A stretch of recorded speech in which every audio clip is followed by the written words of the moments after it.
the cookies. You're listening to FM 105.7 and AM 1340, WKGN Knoxville, and W289CU Knoxville, Fan Run Radio.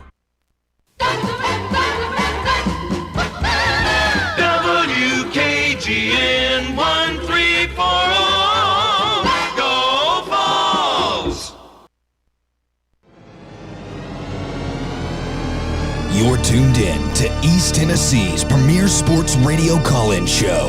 This is The Drive.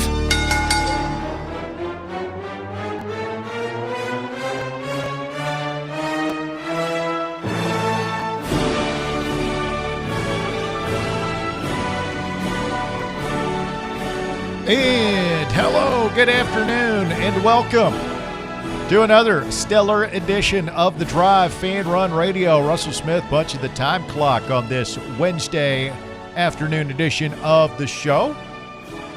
Bob and Bear along for the ride. We got Walker Smith in the White Claw Hard Seltzer Studios, helping make sure everything goes smoothly this afternoon, as I guess they're backing off the Snowmageddon talk for this weekend. Maybe. Friend of the show, Mike Witcher, I was looking at his little East Tennessee weather app, and he's saying he's still not committing to accumulation, but he's saying the chances are more like in the 50% range. It looks like the band is maybe trending to move north of us. We're still going to get hit with some stuff, but I don't know. We'll see. We're going to go with Witcher. Which A woman? Better him than we get all these guys from other markets that are putting stuff out, and it's gloom and doom. It's almost too much information. Yeah. Like, I don't know who to try. Back in the old days, you just turned on the TV and there was Todd Howell or Matt Hinkin, the Storm Chief, and you you just trusted them that these guys knew what they're talking about.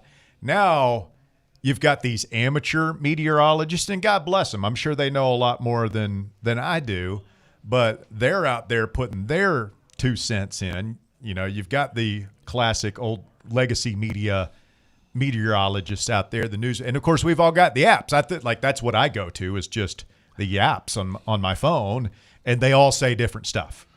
True, and it's fortunate we have Bear. We do. Bear can. I'm trying to figure out what the hell's a Euro model. We got the Europeans working on this for us as well. I guess so. Those are always like fire and brimstone, too. Yeah. I don't know if you noticed that. Yeah, I did notice the one I saw, like that was the one that's what got everybody all worked up earlier in the week. Is it was the Euro model was saying 20 plus inches. Is this some kind of psyop by the EU on us? If it is 20 plus inches, then I guess the Euros have got it right. I've always wondered what it was. I mean, there's some big weather, like world headquarters. I've always there? wondered what it was ever since I knew it existed 2 days ago. I choose to ignore some of them just because some of them have been so like dire. There was one yesterday that then got conveyed by one of the local meteorologists saying there's one model that could project 26 inches of snow here. 26.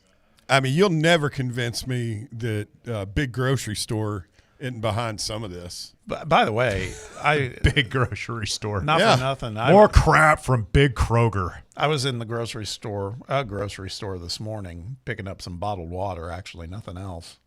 Shelves getting bare? Oh, the dairy racks in this place were tapped. There was not much. I'm Really? worried about the dairy aisle. Yeah. Guess I'm gonna make a stop on the way home. Yeah, you might want to. Yeah. Milk sandwiches for everyone. Toilet paper, milk, Paper the towels, bread, paper towels, eggs. water bottles. We will have longtime friend of the show and TDOT spokesperson Mark Nagy on. I was all excited. I'm still excited to talk to our good pal Mark, but I thought with the impending crisis that this would be his time to shine, but feels like maybe that's petering out a little bit. We'll see. I mean, I'm sure in his role they can't be too sure. They got to be. Hey, he gets out on the road during these things to Yeah. report back on conditions. Well, we'll get into all of it. We got Bill Bender from the Sporting News Coming up in hour number 3, we'll go on a bender with Bill, get his thoughts on Indiana and their national championship, what it means for college football, the future. It's such a tumultuous time in college athletics, and I know it has been for a while, and it will continue to be. There's really no end in sight, but it just seems like there's so much change. All our heads are spinning, and we don't know where it's going to stop or where this thing is going. All I know is when you've got basketball players that declared for the NBA draft, went to the NBA draft, okay, didn't get drafted, signed a professional basketball contract, played in the G League, and they're suing to come back and winning. Charles Bediako from Alabama, y'all might remember that name, big 7-footer for them. Nice player. I hardly thought he was dominant, but a very good college player. Been playing in the G League, decides he wants to come back to Alabama, finds a judge who will give him the TRO. Tuscaloosa special, buddy. And he is set to be in uniform Saturday when Tennessee travels to Alabama to take on the Tide. Roll down Tide. And he's going to be in a suit Tuesday to go to a court appeal about the whole situation. He might just play one game and not play again. Yeah, I mean, he could be one and done against us. Yep. Theoretically. My question is, what happens with the outcome of that game? If that because I mean happens? that's what I said to you before we were talking before the show. I think the NCAA should, fine. You know, you got your temporary restraining order. He can play in the game. If he plays, you're going to forfeit. He's not eligible by NCAA rule. If you want to pay him and put him on your roster, you can't use him in a game. It just tracks. I mean, we've talked about this. I mean, like you said, Bediako was fine. I mean, he averaged like 6 points a game, but he's a big, and that's something Alabama actually needs. They don't rebound well. They don't have any inside presence. And lo and behold, guess who Tennessee's playing Saturday? If this is, it's a great point though. I mean, if this is a close game and Alabama wins, right, and Bediako helps get them over the hump, and I'm assuming he can just walk in and play. He knows Nate Oates' system. He's been playing against G League players. I mean, that's going from the G League back to college has got to be like swinging two bats in the on-deck circle. This guy comes in and makes an impact, and Alabama wins a close one. How do you approach that if you're the committee? If next week they end up saying, no, actually, you can't do this, and it's just a one-and-done type thing. Yeah, I agree. I mean, he's a serviceable G League player. He's averaging about 10 points a game. So, I mean, it's not like he's, we're not talking about Ethan Berg here. Yeah, Okpara is probably a very favorable compare. Like those two are basically the same guy. Yeah, that's a good one. I mean, is this something that can be handled at the conference level? And I know we've got a couple of these guys. It was pointed out to me, but none as blatant as this. And just like, I mean, can Sankey not let Alabama? You can't do that. And the tribalism aspect of this is so. I tweeted facetiously earlier when I saw this. It's like, well, this is an outrage. College sports is dead. Oh, by the way, can somebody please get Joey Aguilar an extra year? It's like we all want to fix it. We all know it's not right. It's not good. We all know that these guys' eligibility is exhausted. They should be on to other things. But if they can help us win in the short term, we'll all get to the playoffs. We'll all take it. I mean, Trinidad, they're granting him a second hearing. It sounds like they may be getting ready just to prove his, just to avoid going to court. I saw that earlier. You know who I feel bad for now is Zakai Ziegler. It's like, why couldn't have he? And what? I mean, he exhausted his eligibility. He played 4 years. Bediako did not. I see Tennessee fans saying, "Well, what about Kennedy Chandler?" Kennedy Chandler played in the NBA. Yeah, yeah, right. Like he was not just like G League. Like he played for the Memphis Grizzlies. So,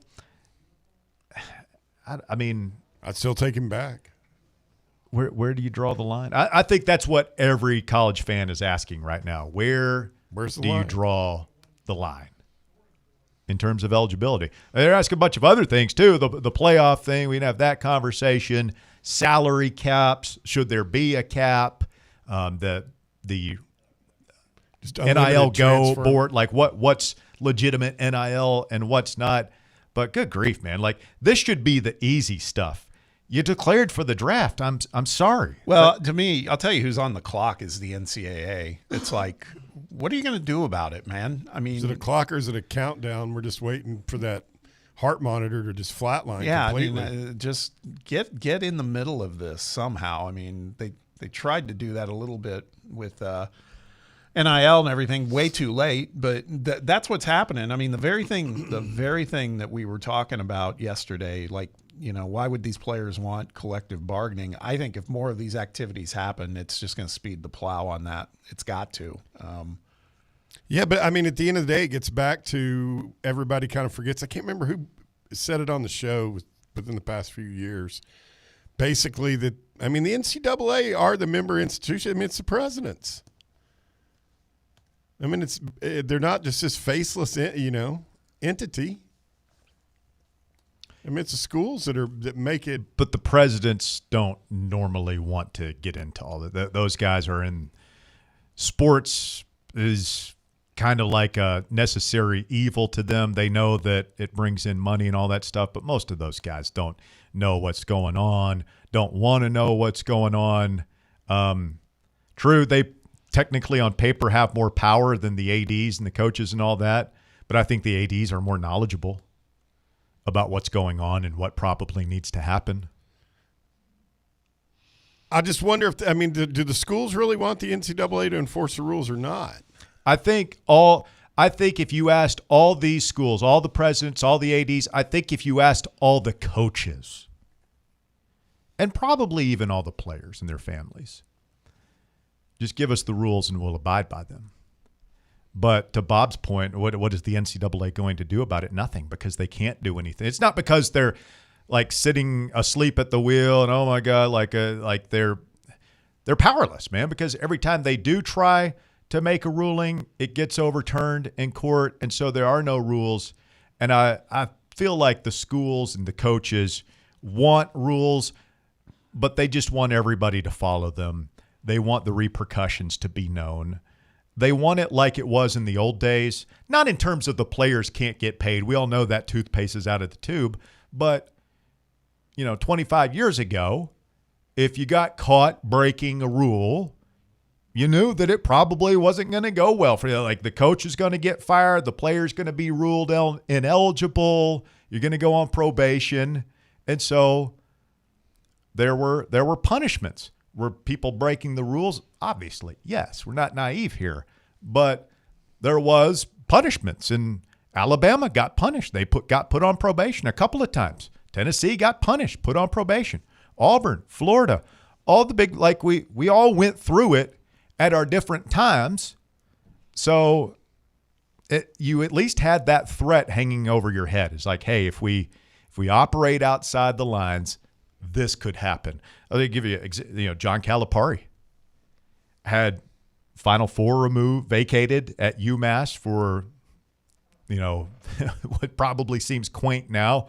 Marcus Camby getting paid by an agent or something. You had his Final Four at Memphis. Because of vacated because of a test cheating scandal, Derrick Rose, and all that stuff. And you have Cal a couple of weeks ago on a viral rant talking about this very thing. He said, if you go to the NBA, you're done.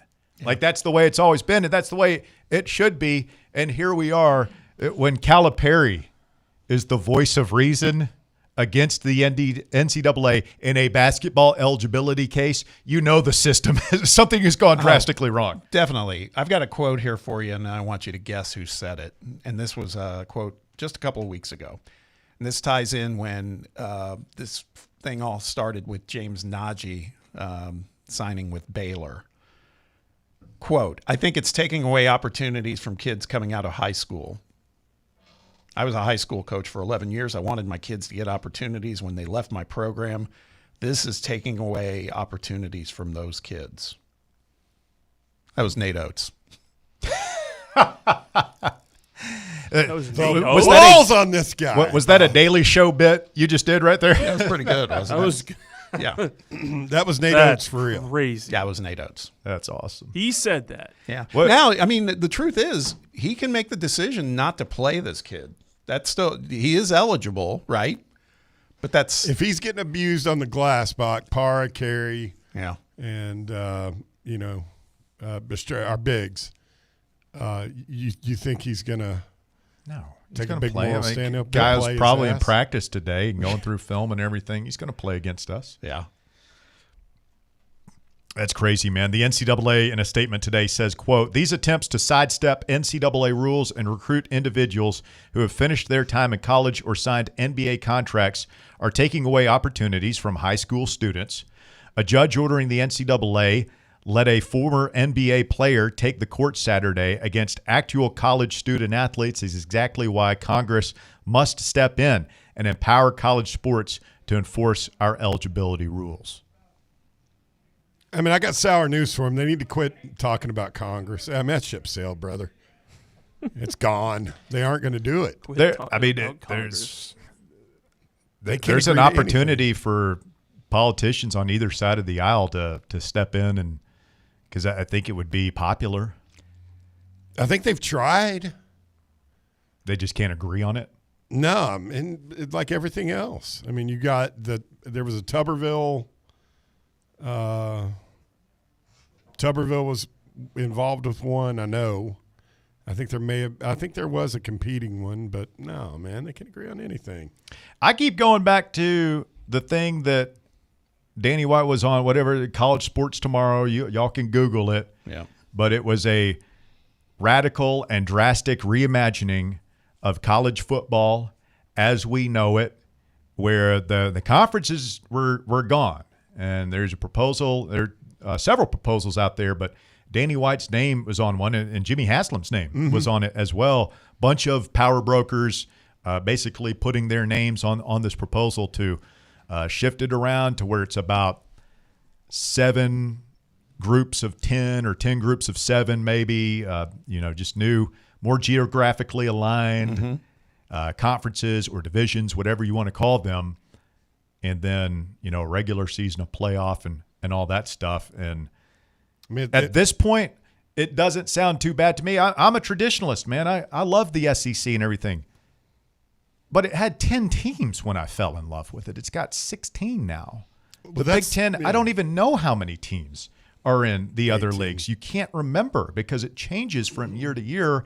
And so what are we talking about when we talk about the tradition of college football? It's already gone in a lot of ways. I would be all about that because basically what it'd do the more I looked at that one, it dawned on me when they said geographical divisions, is we'd probably end up back where we started originally with, close. I mean, it wouldn't be exactly the same, but it would be very similar. It would be reminiscent of the olden days. How would we be feeling about it if Bediako was saying, well, 2 questions here. If Bediako was like, I want to come play Tennessee, A, do we think Barnes would have any of that? And B, how would we feel about it? We'd probably feel great about it. If I know we would feel great about it because we've already had the discussion of Kennedy Chandler. If Kennedy Chandler were walking through that door, and oh, great, here's a professional now point guard, and we can move Jacoby to the 2 guard. Like, that's all we would think about is wins. We wouldn't think about the bigger picture of whether or not it's good for the game. We'd be thinking it would turn us into Elite 8, maybe. But my question is, would Barnes even do it? Why don't you call him up and ask him?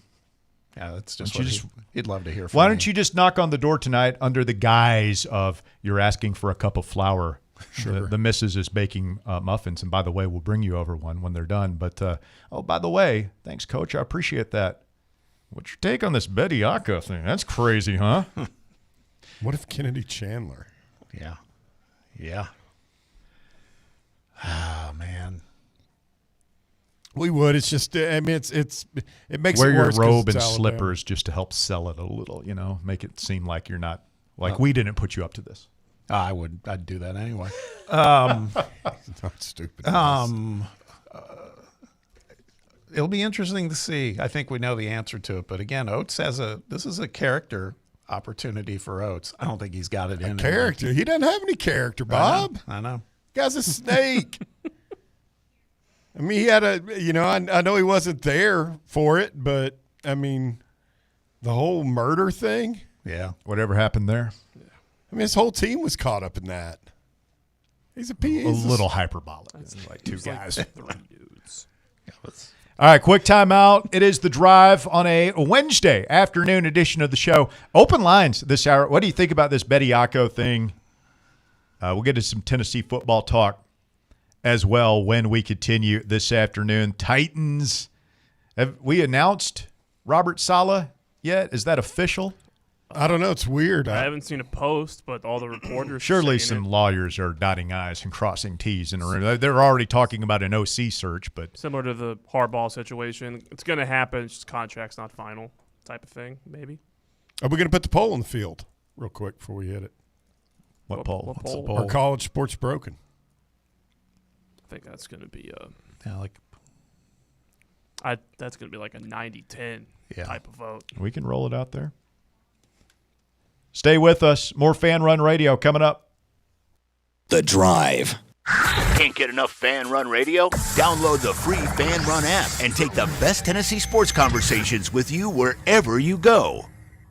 Hey, craft beer fans, join us this Friday afternoon for a live broadcast of The Drive at the grand opening of the Casual Pint's newest location on Highway 321 in Lenoir City.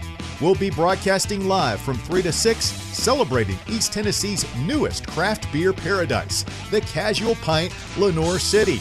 Come on out and sample a cold beverage and try something from their full food menu featuring brats, burgers, pizzas, and wings. They've got over 30 beers on tap with everything from lagers and pilsners to sours and IPAs and stouts, porters, and brown ales. Want something to go? Check out their singles cooler and create your own six-pack or get a growler fill on your way out the door. It's the grand opening of the Casual Pint Lenoir City, live this Friday from 3 to 6 here on Fan Run Radio, Highway 321 in Lenoir City. Be there. Hey, this is Bo Kregner with the Kregner Group at Realty Executives. You know, in sports, home field advantage matters, and it's the same in real estate. Our team knows every neighborhood, every play that gets you the win, whether you're buying your first home or selling for top dollar. Let's get you in the end zone. Call me today at 865-742-1035 or visit BoKnowsHouses.com. The Kregner Group, walking by faith, serving others. Whether you're heading to work, taking the kids to school, or planning your next road trip, your car needs to be ready for the ride. Hi, I'm Russell Smith, and I've been a customer at Matlock Tire and Auto Service for about as long as I've been driving. For me, it all comes down to trust. Look, I'm not a car guy, and I just don't want to get taken advantage of on car maintenance costs. Matlock Tire Service is a family-owned and operated business, and they wouldn't have made it this long if they hadn't been providing trustworthy service you can depend on. They're the home of the price match guarantee, which means you can bring in any competitor's ad, and Matlock will match the exact same tire for the exact same price. I've bought a lot of tires at Matlock over the years, and I always go there for my oil changes. You should too. They've got locations in Farragut, Hardin Valley, Lenoir City, Maryville, and Athens. Visit their website, matlocktireservice.com, to find the location nearest you and schedule your appointment. Tell them Fan Run Radio sent you. Honest service, quality work, dependable care, Matlock Tire and Auto Service. Hi, I'm Jessica Lodge. I'm one of the hygienists here at Knoxville Smiles. If your children are having sleep or behavioral issues, we have things we can do in modern dentistry that can help not just with their dental health, but also their overall health. Early intervention is the key for younger patients and can avoid costly procedures later in life. If you'd like to learn more, give us a call here at the office and schedule an appointment. 865-539-1776. Or just book online at KnoxvilleSmiles.com. Smile brighter with Knoxville Smiles. Fall fans, reimagine your home at Broadway Carpets and Flooring for any remodeling or building needs. With a variety of carpets, rugs, hardwood, vinyl, and stone, Broadway has all the flooring and installation options you're looking for, including pet-resistant products like Pet Perfect Carpet from Shaw Floors. Visit their showroom in downtown Knoxville or the location in West Knoxville located on Kingston Pike near Pellissippi Parkway today. Hey, Fan Run listeners. This winter, our friends at Crumble are bringing you nothing but warmth and joy. With an expanded rotation and a variety of pies and cakes, Crumble is bringing the heat every week to keep you cozy. Download the Crumble app to discover what's in store for you. From party packs to gift cards, even special loyalty rewards, Crumble Cookies has plenty for you and your family this season. Shake the frost this winter and cozy up to your nearest Crumble location.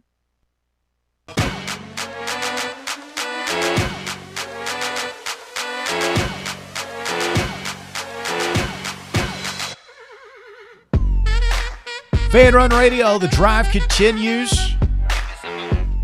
I'll open up the phone lines here. Open lines this hour. You can call or text to the show, 865-966-3435. Your number to get on board, 966-3435. You taking a little theater last night, Bobby? A little culture? I did.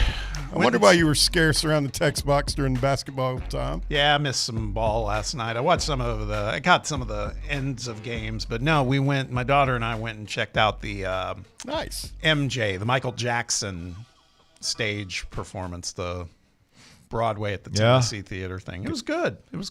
Out of 4 stars.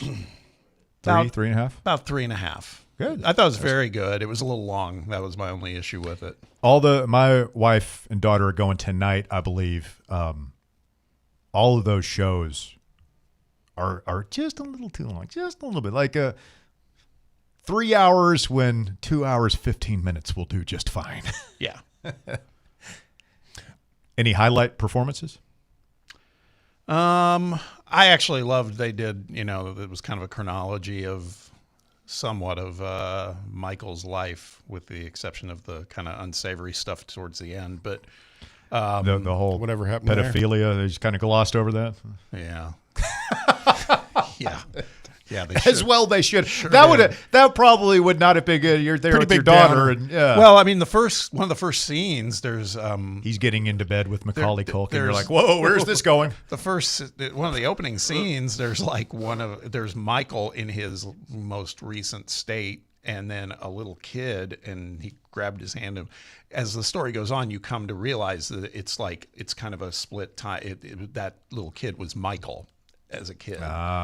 And so his wounded inner child never healed. And so but they did a lot of Jackson 5 stuff, which is what, dating myself a little bit, but that stuff was phenomenal. I mean, it was great. That part I loved. Soundtrack to our childhood. Yeah, absolutely. I mean, Thriller was the first record I remember. Like, I was too young, but I remember just listening to that over and over again in the house. The record walker. We had a big vinyl record that you had to flip over and everything. We had a record player in my house. The Paul McCartney duet right before Thriller. Yeah, here's an unpopular take. The Doggone Girl is Mine. Oh, that one too. Doggone Girl is Mine. Here's a Ebony and Ivory of Stevie Wonder. Yeah, Ebony. That's right. Human Touch. Is it Human Nature? Human Nature. Oh, I love that song. They did Human Nature. They wrapped it up with it was kind of an encore. They wrapped it up with Black or White, which I think's a little bit of a jam. Let me take it. Is no, man. I remember. Do you remember when that video premiered? Because I don't know why I remember this. It premiered on Fox after The Simpsons one night, and it was like an 8-minute video, and it was controversial because, the beginning, he's dancing on top of a car or something, and he's smashing it and stuff. He keeps grabbing his crotch he always did. Yep. And it was, early 90s. Tipper Gore was just beside herself. And they had to, and so they had to edit the video. And they only showed it that one time on Fox Live at 8 o'clock on a Sunday. Wasn't Culkin in the video? Yeah, I think there were. That was the first time where I ever saw one of his videos. Kind of they wrapped up with that, and weird. Then the joke was, this guy tells me it doesn't matter if you're black or white, but every time I see him, he's a shade lighter. Yeah. So that was what would you call it? The penultimate song, and then they did "Don't Stop Till You Get Enough." Oh, that's a pretty good one. The Hill I'll Die On is "Rock With You" off the Wall is better than anything on Thriller. And he did not do "Rock With You." No, they didn't? It was not part of the show. It's his best song. Jam. Yeah. But they had so many others. I mean, Bad and Pad couldn't hold a candle. Rock with you was that. Beat it. It's really good. That's where he went It's from being really a kid good. to He never stopped being a kid. Maybe a That was- little PYT. pretty young. Did not. Pretty young thing. Didn't do that. I mean, that's the thing. Like I said, the show was a little bit long, and they still didn't cover a lot of the songs. I mean, they just couldn't. But, Human Nature, Man in the Mirror, all that stuff. It was a good show. Ah, Man in the Mirror. It makes me cry just thinking about it. Yeah. So they had that video, and it was just like a bunch of the Sally Struthers kids, and you're like, damn. Yeah. I'm I was sitting here eating waiting these for the potato skinny chips. dogs. These kids are out here just starving. Terrible. What was the other? Sarah McLaughlin and the dogs, Sally Struthers and the kids. Yeah. Well, that was uplifting. Yeah. That was a good show, though. Creep made some good tunes. Yeah, he did. That's why I was trying to explain to my daughter. I was like, he's no longer with us, and there's a lot of other stuff, but I just want to focus on he was a pretty amazing talent. I mean, you can't, it's the whole cancel culture thing. It's like Michelangelo was a creep. What, we're going to raise the Sistine Chapel? Yeah. Howard Hawks, all these weirdos and creeps and perverts. Like Kevin Spacey, Mike Tyson, America's favorite rapist. Kevin Spacey. Yeah. One of the best actors of all time. I don't think he was really acting in House of Cards after everything came out. Well, maybe. I mean, you draw from Kinda experience, freaky. right? Yeah, I guess so. Yeah. They say don't get to know your heroes. Mm-mm. Let's go to the phones. Please. T-Carp. It's my hero. What's up, T-Carp? My man, I am not a hero. I am just preparing for the great salt storm this weekend. No, wait, now, hold on, T-Carp. You've been a prepper for about as long as I've known you. You've already got all the stuff, right? You don't even have to go to the store. It's down in your bunker underneath. I mean, you've got, 3 or 4 years worth of provisions down there? And some more coming on the way. I've got a company's partner with me, and they're throwing a few things my way. So anyway. I mean, I figured you'd be using this as a test run.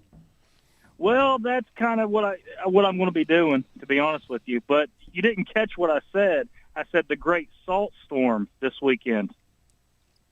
Yeah, I caught that. Do you think this is going to be a miss? Man, I don't know. I was listening to Witcher, kind of like what you said. Yeah. He's being really conservative. I think we'll just get a lot of freezing rain, which is going to suck, really, really bad. Yeah, that either way, it's going to be bad driving on. I just don't think it's going to be blizzard of 93 snow, but it's going to be just terrible to try to get around anywhere in it, just because of the refreezing. But I mean, we'll just see what happens, man. But yes, this is a test run, and I can't wait. So I'm a little giddy, to be honest with you guys. Love it. To answer your question though about is football or is college football, is it ruined or whatnot? I don't think it's that. I just think it's different. I just think if we looked at what we were used to with Alabama winning and doing all this, and you have the big 3 to 4, always on top, now it's anybody's game. And I think that's okay. But at the same time, Josh Heupel needs to realize that he can't just say, I need this many years or that many years. Dude, you got to win, and you got to win now. And it can be done. It can be done at anywhere. If you can win at Indiana, you can win anywhere.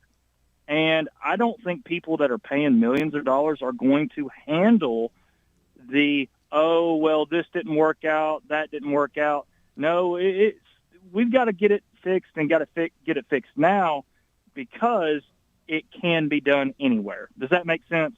It's just different. It increases the sense of urgency, I think, not just here, but everywhere. People are looking at, wait a minute, they're doing it up there with, they've got some resources, but no 5-star players, a handful of 4 stars, mostly 3 stars on that roster. And you're telling me Alabama, Florida, Tennessee, Auburn, LSU, all these teams can't get in this college football playoff with all the resources and players that we have? Yeah, exactly. And what you said, I mean, I think you said it a couple months ago, or one of your guys said it.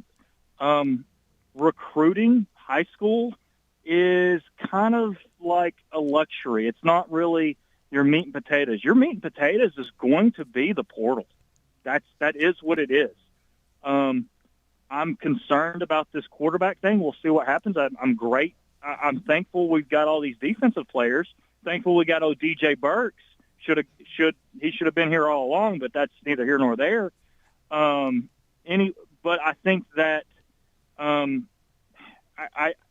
think that you've got to basically put all your eggs in the portal basket. I mean, Miami got there, even though they didn't win. They got there. I mean, everybody that has gone heavy in the portal has done pretty dang well. Unless you guys can prove me wrong there or show me an example, oh, this team went super heavy in the portal and they were crap. I don't know of one that is so far. But that's just my thoughts on that, guys. Yeah, back to what you were saying, T-Carp, I agree with you that some of it is it's a different world, and I kind of like it. I kind of liked seeing 4 different teams in the Final Four, seeing a new champion, bummed that it's not us and feels like we're a long ways off from it being us. But I do agree. I think it is different. The thing I'm struggling with is it still feels like it is ungoverned, and that's okay. I mean, I was going to say that's okay. It's not okay, but to your point, this is what we were talking about last week with Danny White, is this whole concept. I think Danny White feels like it's ungoverned, and that's great, but it's like in the meantime, until they figure it out, it doesn't seem like any of the other schools are stopping pushing the envelope on what they need to do to win. And that part is that's a little nervous-making for me. It's like we were talking about in segment 1. Everybody realizes this Bediako thing is bad and can't happen. But if we had a chance to bring one of our guys back, we would do it. And I think the schools that are pushing the envelope and just like not even worrying about whether or not these NIL deals are legit, the schools, Texas Tech, LSU, and others, I think particularly LSU, because they don't have the money that Texas Tech has. I think that LSU, Bama, us, I think we would all like rules in place, but it's just like the fan thing. If they're not, we're going to go ahead and because we want to win. If we're going to try and win, if you're not going to catch us, you're not going to punish us, we're going to do what we feel like we have to do to compete. But we would rather have as level a playing field as possible. It's like what's happening in baseball right now. Mm-hmm. I mean, we've been talking about a salary cap in baseball for 30 years, as long as I can remember. Yeah, and it was just a complete non-starter. Now you've got one team in particular, 2 teams, Dodgers and the Mets, but mostly the Dodgers, that are just making a mockery of the finances of the game. And all of a sudden, you've got a groundswell of support from owners saying, yeah, we want a salary cap. Mm-hmm. And it's probably going to happen. It'll probably have a terrible strike next year, but my guess is that's probably where we're headed. We're headed towards something like that in the NIL era. As much as we want free markets and we enjoy that stuff, we all kind of want, when it comes to our sports, we want a level playing field. And I think something of the collective bargaining is going to happen. Y'all be good. Love y'all. One would think, I mean, at some point, I don't know what's going to be the event horizon for all this. I guess where's the line? Like, what's going to have to happen for it to? I mean, maybe it is some of these. We've broached junior college doesn't count. Now it's the G League doesn't count. Is there a world where a guy who's played in the NBA or the NFL could go back to college sports? I mean, that would seem like a line that's uncrossable. Yeah, no, then you start to get into semantics, but, okay, not an NFL guy, but, hey, played in the UFL. It's one of those. Well, I was drafted by the NFL. I was in training camp with the Seahawks, didn't make the team, got picked up. I was on the Lions practice squad, but never played in a game. Yeah. Does Hendon Hooker fall? Has Hendon Hooker taken a regular season snap? I believe so. I don't know that he has. I think he has. I remember seeing him have at least a couple. In a regular season game? Yeah, I feel like he has. Okay. We'll double check. But there's a player out there who hasn't, right? Yeah, sure. Can that guy come back? He's got a year of eligibility. He left after his junior season, got drafted, never played in a regular season game. Played in a couple of preseason games. He's in camp. I thought that Hennon had exhausted all of his. Okay, a player. Player. Yes, a player who fits this criteria we are describing. I don't know. I don't know what's going to – I imagine it will happen sooner rather than later, though. Where's the off-ramp? I mean, it feels – I said this yesterday. It feels to me as when one of these major programs says we can't pay our bills anymore. Mm-hmm. And you get a couple that say, hey, like we can't compete now. Maybe something like that has to happen. I don't know, man. Who's going to admit that, though? When checks don't clear and guys are at Arizona State – no offense, Walker, just to use a random example. Okay. TCU. And you've got checks are supposed to hit those bank accounts on August 1st, and they don't. Players show up at the athletics director's office. Hey, man, what's up? Sorry, guys, there's nothing I can do. Like, I can't make money. I can't click my heels and put money in your account. Okay, then we're going home. Sort of happened with Jaden Rashada in Florida? Yeah. I mean, it's already happened. Well, we got the poll in the field this afternoon. Give you a couple of options. Is college sports broken? Yes, it's over. Yes, but it can be saved. No, it's just changing. Or no, everything's fine. Nothing to see here. I was thinking the dog in the room on fire. Yeah. Everything's fine. Wearing a little hat. What do you guys think? I think yes, but it can be fixed. I'm not hopeless yet.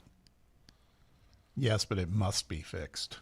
That's where I'm at. Well, that's where I'm at as well, but yeah, that wasn't one of the options. No, I know. So maybe we're trying to thread a needle in between yes, but it can be saved, and no, it's just changing. Yeah. In a way, I feel like it's kind of where it's at. It's just I don't – how it's set up currently is not financially sustainable. I'm surprised it's lasted as long as it has. 865-966-3435. You want to chime in this afternoon? We'll read from the YouTube chat when we continue. Also, the text box as well. Stay with us. More Fan Run Radio coming up. The Drive. You're locked onto Fan Run Radio, 105.7 FM, 1340 AM, and online at fanrunradio.com. Citizens National Bank. Life is more fun with a Good Life checking account from Citizens National Bank, offering extra benefits including bank travel. This September, experience the perfect fall getaway on the New England Rails and Sails Tour, or join CNB in October to chase the Northern Lights in Iceland. Get in on the fun by calling 865-429-7935. Citizens National Bank. Banking never felt so good. Member FDIC. What kind of day is it? It's a White Claw day. Light and refreshing tasting, uniquely cold way filtered. There's an iconic flavor for everyone. Come on, grab a pack. White Claw. Grab life by the claw. Please drink responsibly. Hard seltzer with flavor. White Claw Seltzer Works, Chicago, Illinois. Barley's has live music on weekends, general team trivia on Wednesday nights at 8 p.m., and now live sports trivia courtesy of the Knoxville Trivia Guys every Thursday night upstairs. The game starts at 7 p.m. and is free to play for everyone, so head on down to the Old City and show off your sports knowledge and win gift cards to Barley's. Use those gift cards to buy some delicious food and drinks, and you can take it all in with their wide selection of TVs and indoor projectors. Barley's Tap Room and Pizzeria. What's up, Fan Run Nation? This is Evan Rogers with ECR Total Landscapes. We're excited to continue our free stump grinding promotion with Fan Run Radio this year through March 31st. If you've got problem trees in your yard, Give us a call and we'll come out and cut them down and grind the stumps for free when you mention you heard us right here on Fan Run Radio. Take it from Russ. We'll treat you right at ECR Total Landscapes. That's right, Evan. I had the ECR team out to Stately Smith Manor last year, and they took down a bunch of trees for me and grinded the stumps for free. Now I don't have to worry about those trees falling on my house, and my yard looks much better. Do what I did. Call ECR Total Landscapes. Thanks, Russ. Call us today and we'll come out and give you a free estimate. Our number is 865-384-2012, and our website is ecrtotallandscapes.com. Yee-haw! I've been hooting and hollering ever since I started betting with the VIP Play app. VIP Play has more than 200 leagues, every bet type you can imagine, live betting and live hosts, all with 24/7 support from real live people when you need them. Start betting better with the VIP Play app today. Don't be a better, be a better with VIP Play today. Download VIP Play today or head to VIPPlayApp.com. Make sure you use the promo code FANRUN to take advantage of their welcome bonus and so they know that we sent you. Gambling problem? Call 1-800-8899-789.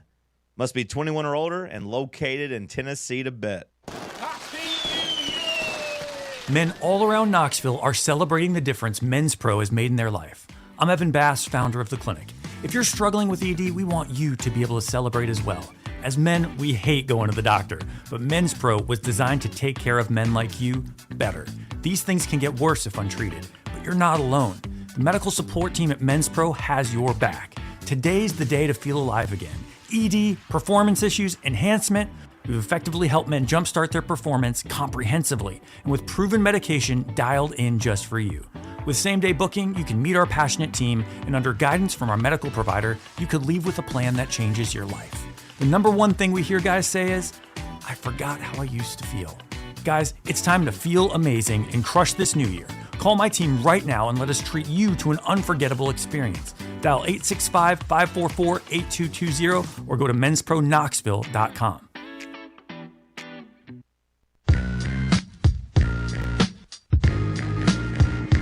Fan Run Radio, the drive continues.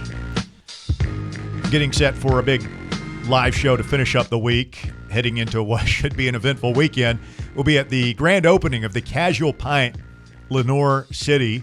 Love our Lenoir City listeners and would very much like to see you out there. You're going to love the Casual Pint if you've never been.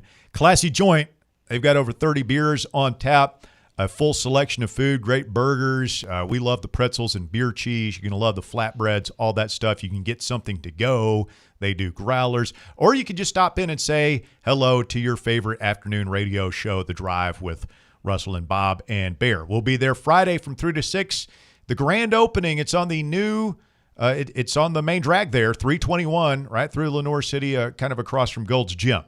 So it's their grand opening Friday, and we're super excited to be a part of that. Bob, strong words from the UConn athletics director in regards to the Bediako news today. Yes, and of course, right on cue as that was said, my screen on my phone. I told you I was coming to you, No, man. it just, you it just does went full bear. No, it just does it on its own. It just refreshes on X. Right there, buddy. So Pete Thamel reports that UConn athletic director David Benedict has told ESPN that he's imploring the NCAA and President Charlie Baker to take a stand in eligibility cases where there's NCAA rules being circumvented by a judge's ruling. And I quote, "If legally we can't control or impose NCAA rules in terms of who can play and who can't based on a legal decision, the NCAA still has the right to determine what games count towards the NCAA tournament and what games don't count. The NCAA has deemed Bediako ineligible. Fine. He can play on a judge's ruling. It doesn't mean the games need to count towards the NCAA tournament eligibility. Otherwise, throw away the rule book and set it on fire." That's what I said? Yeah, I was just going to say, you must have been in cahoots with this guy, Bear. I mean, it's just, he's not eligible. The NCAA, I mean, I guess they could say that. I mean, they already put out a strongly worded statement. I mean, the lawsuit is in response to him being ruled ineligible. So they've already ruled him ineligible. Okay, here's But my then- thought on it. But enforce it further. But I mean, at that point, does Alabama come in and sue and say, "Wait a minute, this guy was That's what would deemed happen. Well, no, legal by the court of law. We played him. You can't hold that against He us." wasn't deemed legal. They handed down a temporary restraining order. Why can't the NCAA come right back on him and say, until this has been litigated, he's ineligible. If you play him in a game, it's subject to forfeit. Is this similar to the James Wiseman thing at Memphis a couple of years ago? That's Remember how I that? would treat it. Yeah. They played him anyway, and the NCAA. What happened is, I know that Suspended him for a little bit. he eventually. Well, they played him anyway. They said he was ineligible. Penny said, "To hell with that. We're playing him for like a couple of games." They forfeited, right? Yeah. Yep. And then he left and obviously went on to the NBA. Well, like he kind of stopped playing in the middle of that season to prepare for the draft. Like it wasn't just a regular But he played in defiance of the NCAA, and they came in and threw the book at them as best they could. But they also investigated him for some other things. I think Penny got on their poop list. Yeah. Shocker. But yeah, I agree with Benedict, and that would be the way if I were king. That's how I'd enforce it. Sure, pay him all you want to. He could be on your roster. He checks into a game, it's an automatic forfeit. Alabama says, "Okay, we'll see you in court again, where you always lose." Yeah, that's fine. But until then, and they don't always lose anymore either. Yeah. Let's get a call from DR Vol. Good afternoon, DR. Guys, it's just getting out of hand. Like, just let them play until they either are good enough to go to the NBA or they get cut and somebody else moves in. That's how it feels. It's making me not give a crap anymore, honestly. Like, Saturday they beat us. Oh, well, they brought in an NBA player. What are you supposed to do? Yeah, it's getting, man, I'm so disheartened by all this bull crap. Well, and, ultimately, it's the kids who suffer. The kids are fine, man. Like, Betty Yako's making money playing basketball. Those kids on Alabama's team, our team, they're all making money. It's the fans who drive all this stuff. Where does that money come from? Our interest in the games. We're the one watching the TVs, making those contracts go enormous, paying the exorbitant fees to actually go park and attend the games in person. And everybody's sitting here telling you, we don't want this. The Big Ten and their ridiculous 2014 playoff proposal. Mm-hmm. Everybody is saying, we don't want this. Nobody wants it. And they're just trying to jam it through.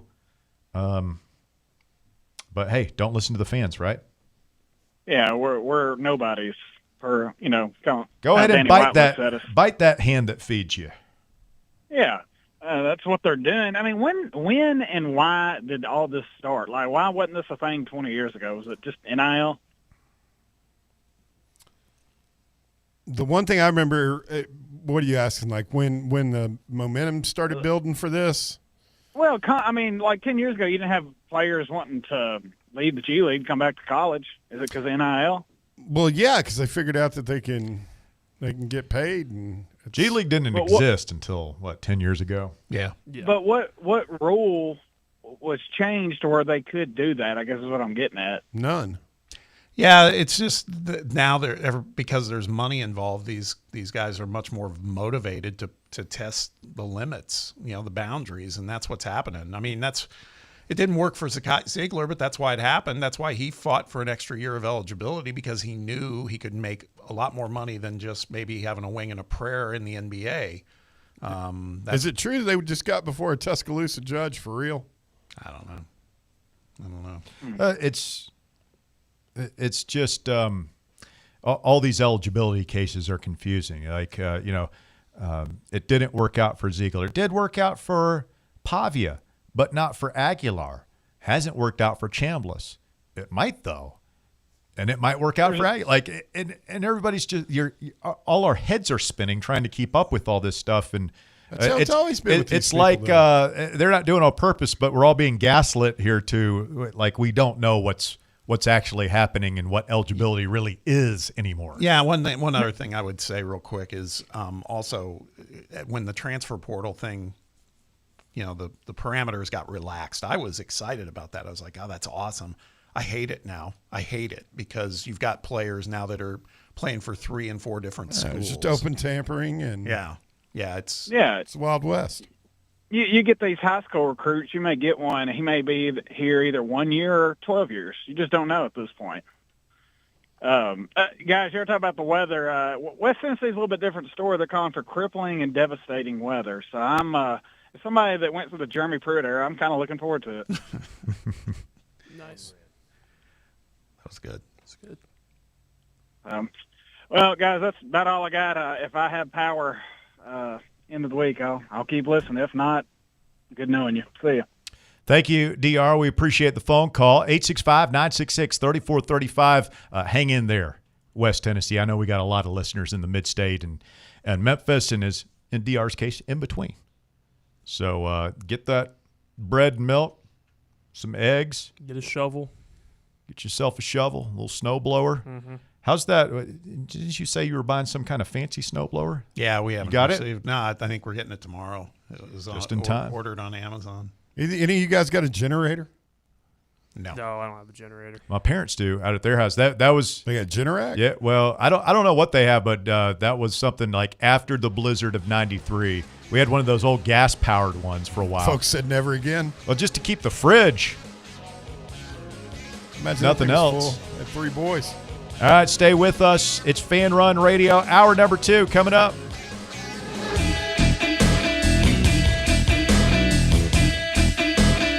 The Drive. Hey Knoxville! Surfside iced tea and vodka, made with real brewed tea, is only 100 calories, 2 grams of sugar, with no bubbles and no troubles. That's right, 0 carbonation, so it's easy to sip and enjoy. Headed to a game day or party at a friend's house? Bring an iced tea or lemonade variety pack from Surfside, or try their green tea and new raspberry tea vodka. Find the can with the sunset stripes this season. Surfside iced tea and vodka, sold at bars, restaurants, and stores near you. Surfside iced tea and vodka, sunshine in a can. Must be 21 or older. Enjoy responsibly. Hey Vols fans, Cody Brown here. I grew up right here in Tennessee and know what it means when someone says, I've got your back. That's why you can trust Farm Bureau Insurance of Tennessee. Whether it's your home, your vehicle, your family's future, or the business you built from the ground up, we will show up for all of your insurance needs. We are Tennesseans who understand what matters, which is doing right by you. Insurance is not all about just paperwork and policies, but it's about the people we insure every day. So if you want insurance that hits home, give me a call at 865-992-3871. Go Vols. Are you a federal employee facing workplace challenges like suspension or removal? Are you concerned about your security clearance with any federal agency? You know the Griffin Law Firm is your trusted ally in military legal matters. But did you know they also specialize in civilian federal employment law? If you're a federal employee facing workplace challenges like suspension or removal, if you're concerned about your security clearance with any federal agency, the DOE, FBI, FCC, or DOD, you might not know it, but you do have legal recourse. The Griffin Law Firm specializes in federal employment law, military law, and security defense law. VFL Marshall Griffin and his experienced team are ready to make your problem their problem, no matter which federal agency you work for. Don't face federal employment issues alone. Remember, remain silent, request counsel, call Griffin Law, 888-707-4282, online at griffinlawdefense.com. Have you ever found yourself wishing your clothes looked brand new again? Whether it's your favorite suit, that little black dress, or your comfy winter coat, Crown Cleaners can make it happen. From stubborn stains to delicate fabrics, the expert team at Crown Cleaners uses the latest cleaning technology to ensure your clothes come back looking and feeling fresh. Visit one of their 2 area locations, Kingston Pike on Bearden Hill or South North Shore Drive near Dunkin' Donuts. Online at crowncleaners.com. Crown Cleaners, a tradition of excellence. What if I told you you could pay off your home in an average of 7 years without making more money or spending a dime less, simply by changing how your mortgage is structured? Sounds impossible? Let me show you how it works. I'm Chris Burleson with University Lending Group, helping families across the U.S. save thousands in interest and own their home years sooner. Don't believe me? Give me a call at 865-388-7634 or visit smartloantn.com to learn more. NMLS number 332941.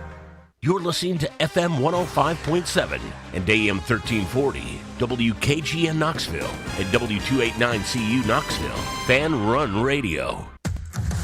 Smoky Mountain Brewery is the place to be for game day. From the moment you walk in, it's wall-to-wall big screens, making Smoky Mountain Brewery the perfect place to watch the Vols or your favorite team in action.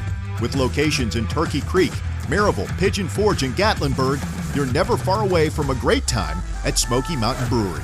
Try one of their world-famous microbrews like Black Bear Ale, Mountain Light, or Cherokee Ale. Juicy burgers, wings that bring the heat, and delicious handmade pizzas made with hand-tossed crust from the freshest ingredients and their own special sauce from a secret recipe, topped off with hand-grated cheese and farm-fresh toppings. And don't forget, those famous microbrews are also available in kegs for your next party or in 6-packs and growlers to go. So grab your crew and head to Smoky Mountain Brewery and tell them Fan Run Radio sent you. Smoky Mountain Brewery. Eat local, eat good.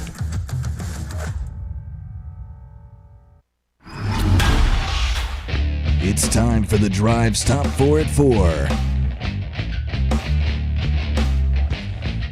Hour number 2 of the Drive underway. It's Fan Run Radio, and the Top 4 at 4 is brought to you this afternoon by our friends over at Barley's down in the Old City, where we've got a Tennessee basketball watch party, weather permitting. Saturday night, if you're out and about, come down and watch the Vols and the Tide with us at Barley's. Walker, what you got? At number 1, Tennessee football is set to host 2 new portal targets for official visits this week. Idaho State wide receiver and return specialist Ian Duarte and UT Martin tight end Drake Martinez are both expected to visit Knoxville. Duarte, a Santa Clara native, caught 93 passes for 1,000 yards over 2 seasons and returned 23 punts and kickoffs in 2025. Martinez would likely be a blocking tight end. This feels like the filling out the roster thing. And again, there are no more walk-ons, right? You have 105 spots. There's no walk-ons. No, I'm pretty sure they got rid of those. So like we took a kid from Catholic, an offensive lineman, last night. Yep. That's like his offers were smaller schools, but he's on scholarship. Yeah. I mean, basically, like the walk-ons are getting everything that the scholarship guys were getting 10 years ago. It goes right into the conversation we were just having. I mean, hey, good for them, but they're not getting revenue share. No, they're not getting revenue. They're getting everything that the guys 5 years ago were getting. You're getting a full ride. Yeah. If you're walk-on, I feel like the walk-ons, good deal. School's paid for. Take advantage of it. Not so great if you're ETSU. Mm-mm. Saw we lost out on this Cody Haddad kid. Oh, did we? Yeah. Where'd he end up? Or I don't know. Is it Haddad or Haddad? It don't matter now. He's going to Iowa. Hagan.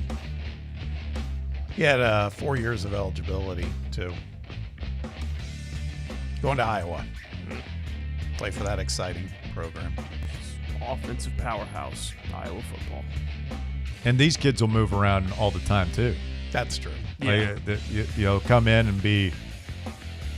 I mean, you're an offensive lineman whose offers were to Southern Illinois and ETSU, and you come over and you're blocking Xavier Gilliam next year. Yeah. It's like, well, A, I'm not playing. B, I'm getting my ass kicked every day in practice. I think I will go somewhere and play.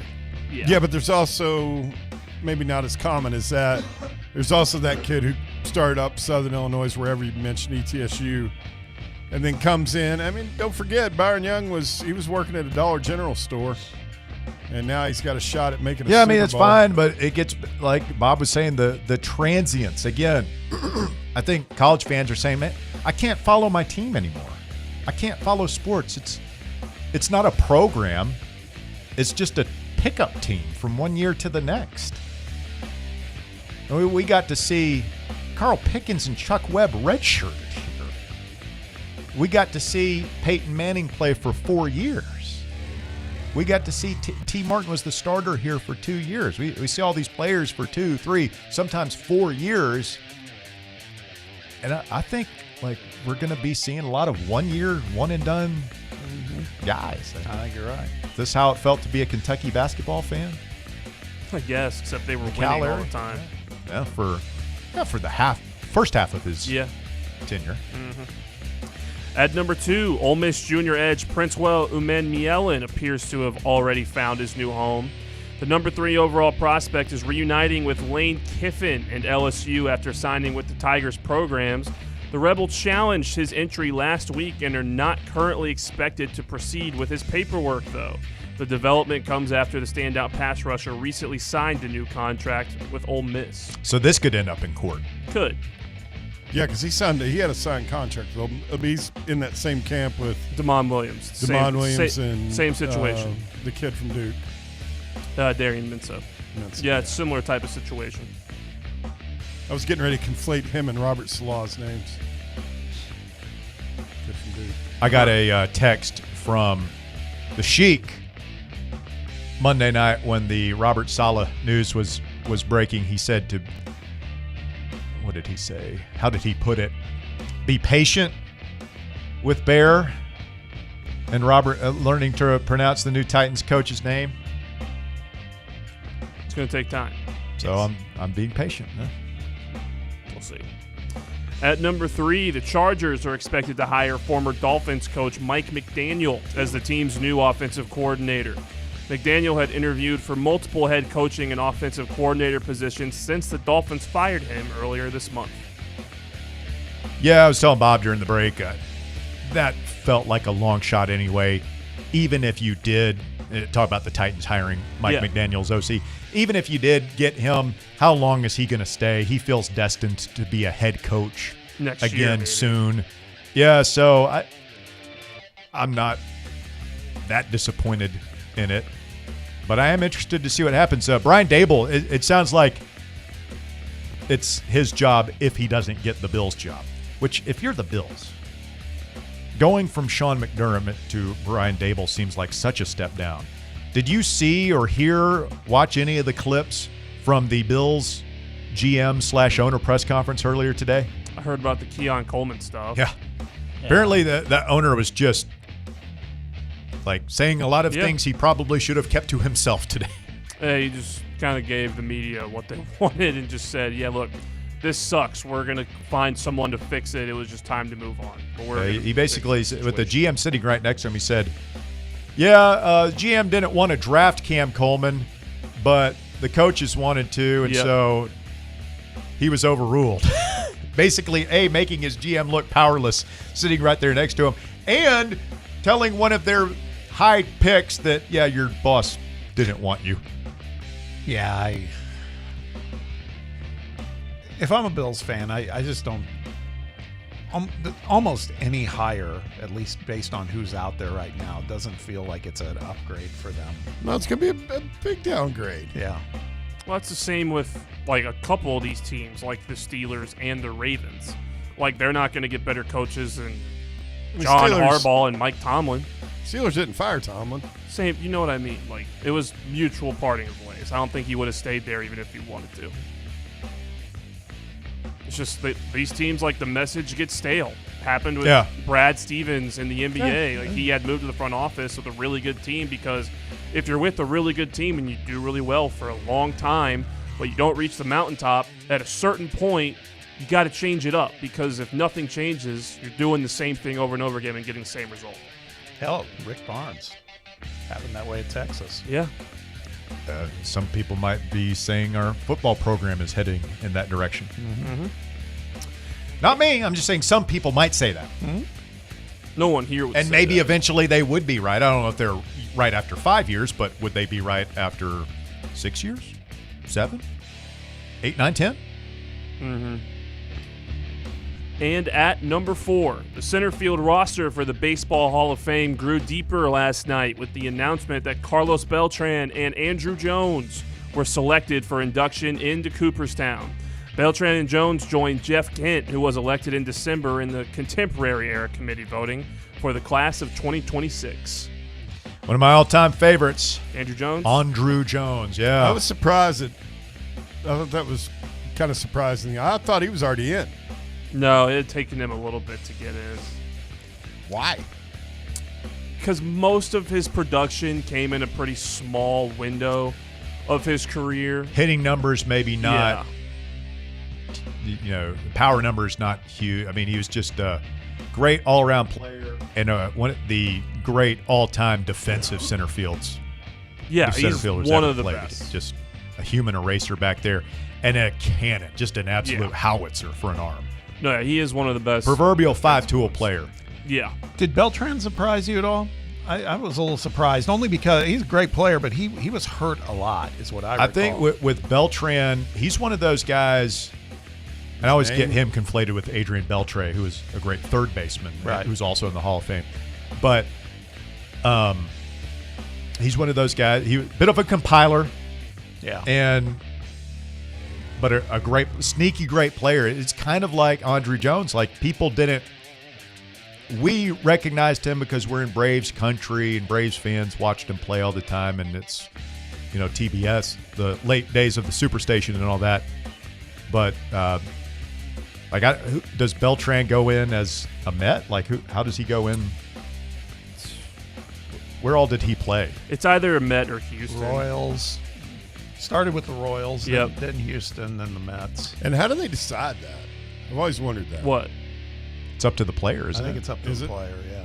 Yeah. But, I mean, the big thing with Carlos Beltran that would have prevented him getting in the Hall of Fame was how involved he was with the sign-stealing scandal and with the Astros in 17 and 16.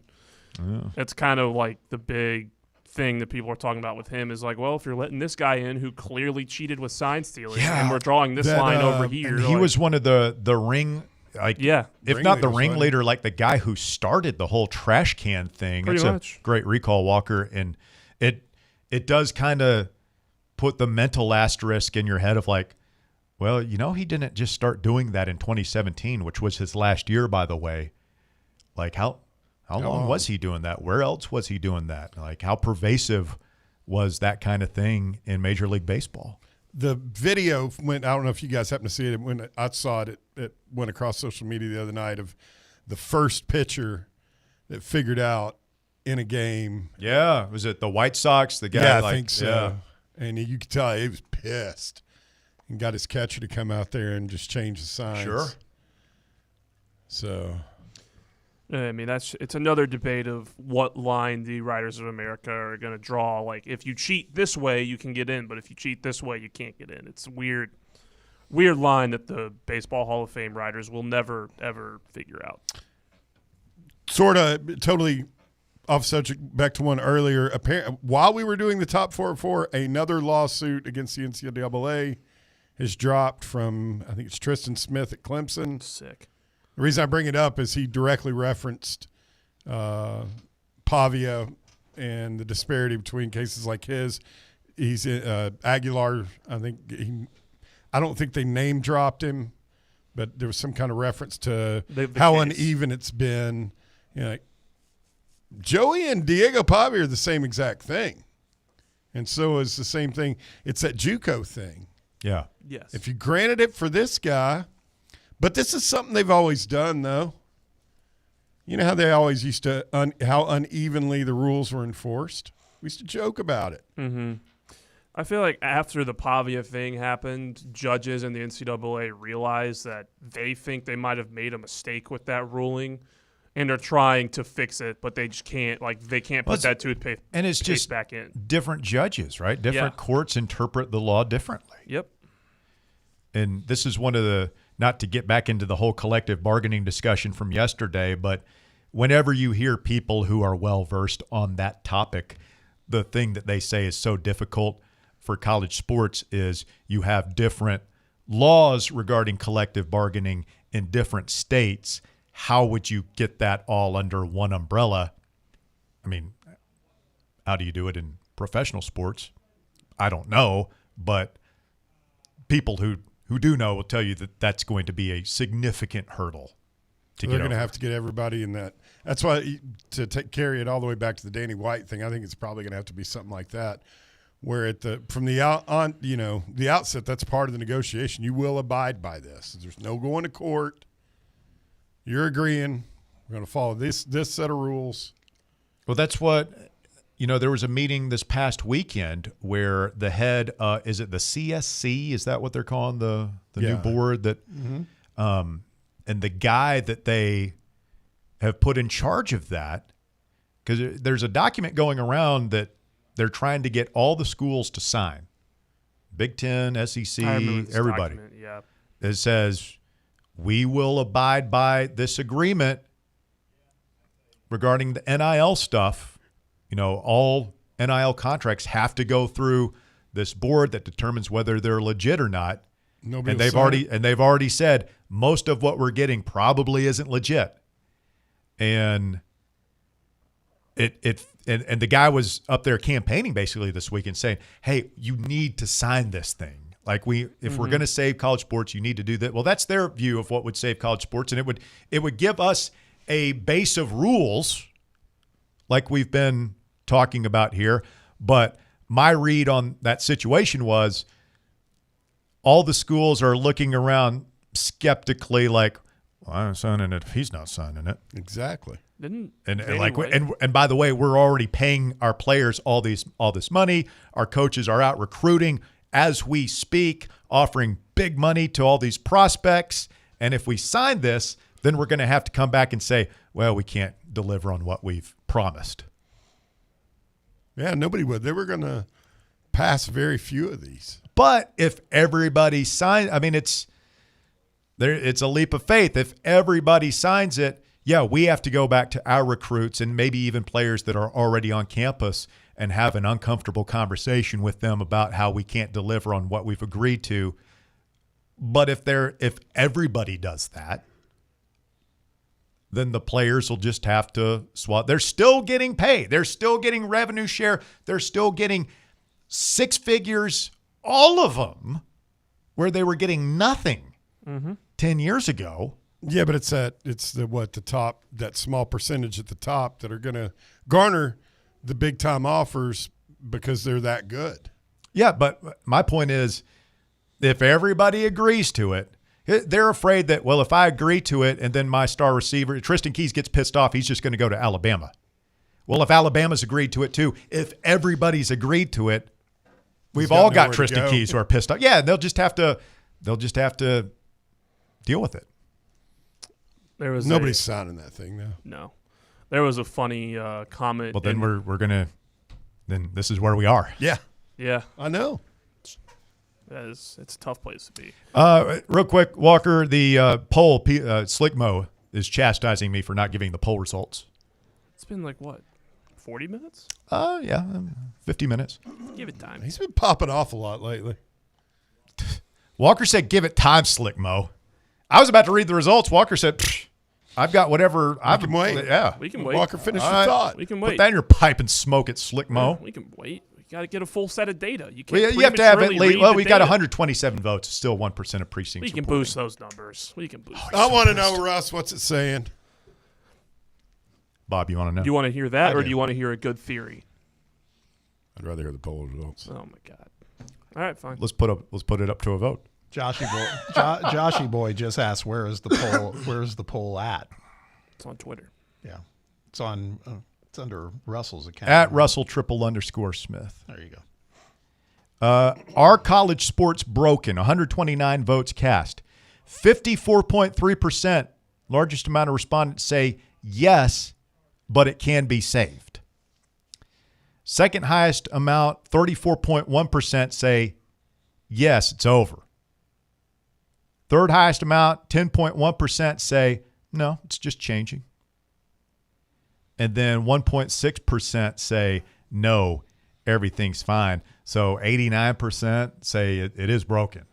I want to know what that 1.6% is smoking. Dang. They're just somebody that thrives in chaos. Loves to watch the world burn. What do you libertarian? Just complete free market. Like, yeah, this is what you get. What you can, man. If you go out of business, you go out of business. I'm just watching. I've been mesmerized by this. The best basketball player in the state of Kentucky right now is an 8th grader. Is that Rondo's kid? Yeah, Pierre Rondo. Imagine what kind of money that kid's going to make. Oh, my God. That's so sick. He's already playing varsity basketball. Here I am slaving over this hot microphone. That little twerp, 12 years old. Probably I got a shoe deal. Looks good. All right. That was a baller. We'll take a quick time out, talk to Nagy when we continue. It's Fan Run Radio. Stay with us. The Drive. For the fans, by the fans. This is Fan Run Radio. Knoxville. Hey, craft beer fans, join us this Friday afternoon for a live broadcast of The Drive at the grand opening of the Casual Pint's newest location on Highway 321 in Lenoir City. We'll be broadcasting live from 3 to 6, celebrating East Tennessee's newest craft beer paradise, the Casual Pint, Lenoir City. Come on out and sample a cold beverage and try something from their full food menu featuring brats, burgers, pizzas, and wings. They've got over 30 beers on tap with everything from lagers and pilsners to sours and IPAs and stouts, porters, and brown ales. Want something to go? Check out their singles cooler and create your own six-pack or get a growler fill on your way out the door. It's the grand opening of the Casual Pint Lenoir City, live this Friday from 3 to 6 here on Fan Run Radio, Highway 321 in Lenoir City. Be there. We really need to get some branded stuff. Shirts, hats, promo items, something professional. I mean, we could just find a website and order a bunch of it ourselves. You could, but you're taking a big risk. You don't know the quality, the fit, the timeline. It's a roll of the dice. Yeah, I guess, but isn't that how everyone does it now?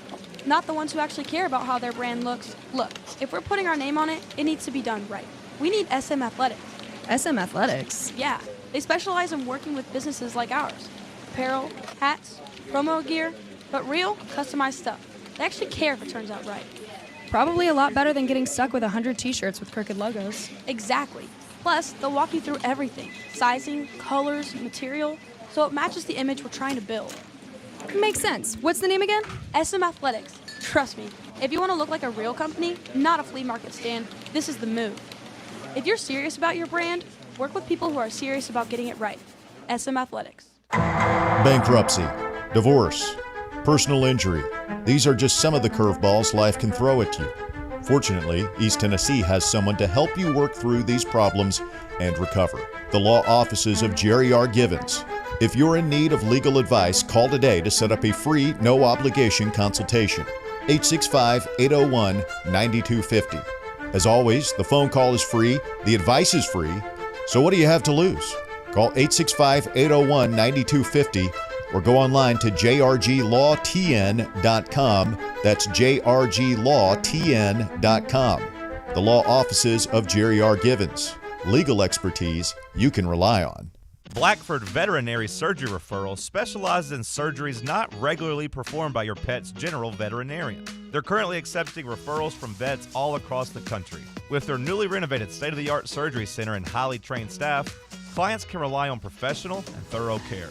If your vet says that your pet needs surgery or rehab, ask for a referral to Blackford Vet and let them get your best friend back on its feet.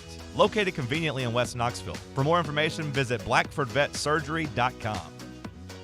Matlock Tire Service and Auto Repair wants to make sure your vehicle is as ready as you are. The last thing you want to do is spend your time on the side of the road waiting on a tow truck. No. Schedule an appointment at Matlock Tire to have your vehicle checked out before you go. Tires and batteries, belts and hoses, fluids and filters, even the AC. Visit Matlock Tire Service and Auto Repair in Lenoir City, Athens, Maryville, and Kingston Pike in West Knoxville. Schedule your appointment online at MatlockTireService.com. Matlock Tire, keeping you on the road since 1953. Rolling, rolling, rolling, rolling. Keep rolling, rolling, rolling, rolling. Keep rolling, rolling, rolling, rolling. Keep rolling, rolling, rolling, rolling. When I move back, hands up, now hands down. Back up, tell me what you gonna do now. Breathe in, now breathe out. Hands up, now hands down. Back up, tell me what you gonna do now. Keep rolling, rolling, rolling, rolling. What? Come on. Oh, man.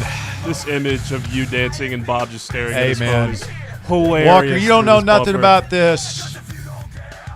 Circa 1998, in my Jeanco jeans. Attitude Era. My red ball cap turned around backwards. Attitude Era. That's right.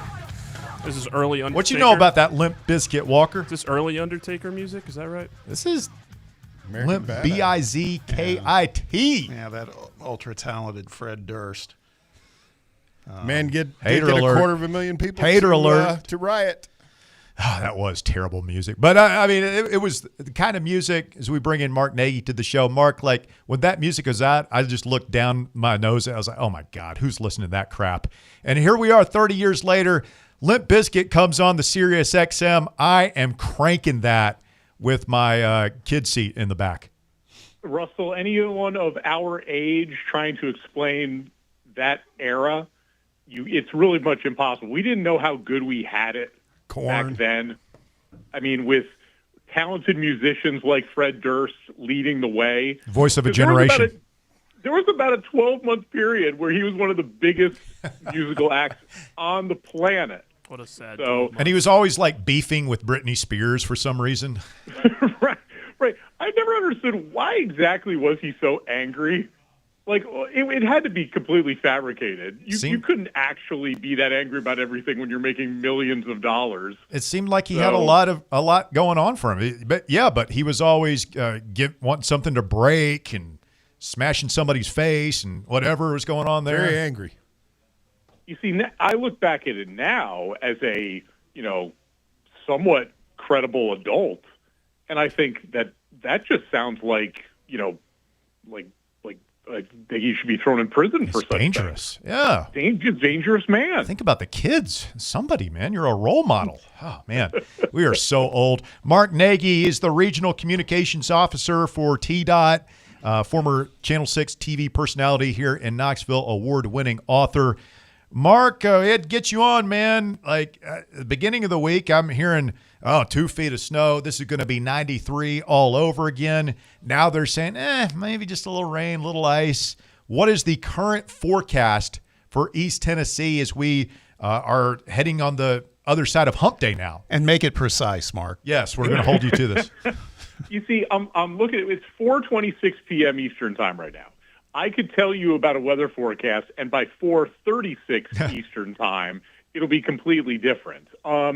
No, it's kind of all over the place. Right now, it looks like most of the snow is going to be north of I-40, but we're preparing for a significant winter weather event.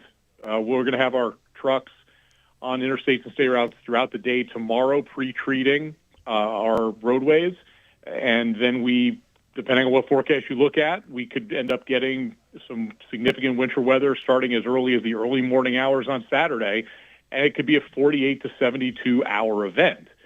So, I mean, you're better safe than sorry in these type of situations, and it's like Fight Club. First and second rule of Fight Club is never talk about Fight Club.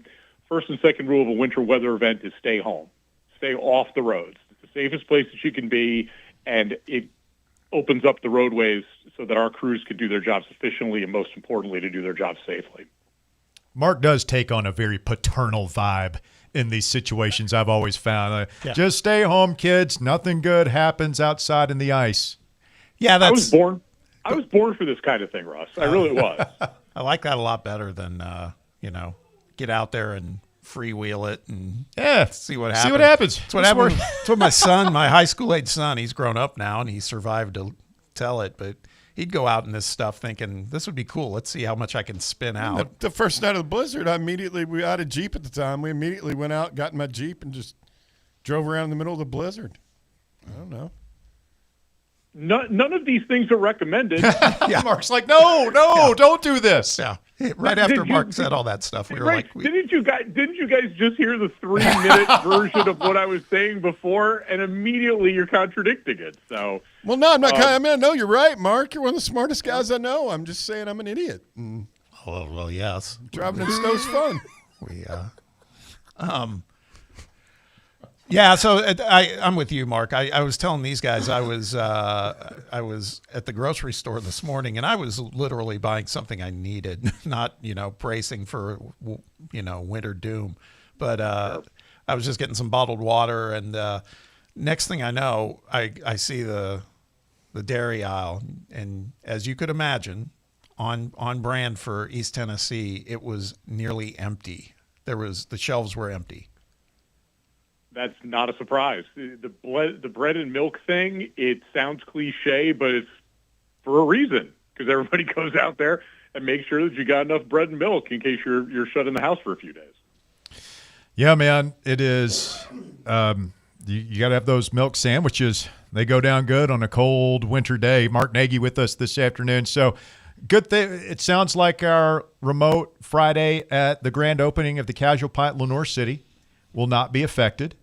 So everybody be sure to come out and see us. Also sounds like I need to cancel that car wash I was going to get tomorrow because Nagy's guys are going to be putting all the salt on the road.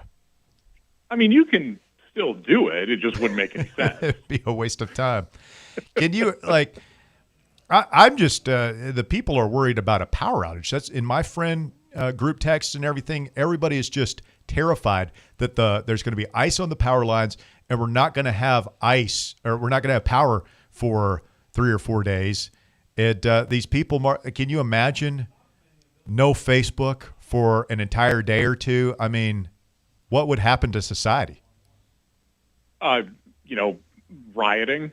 If people can't get to Twitter to complain about things. The scary part is that, we could end up getting 12 inches of snow, 14 inches of snow. It's always possible, depending, especially if you're in the higher elevations. That's not as much of a problem as if you got half an inch of ice.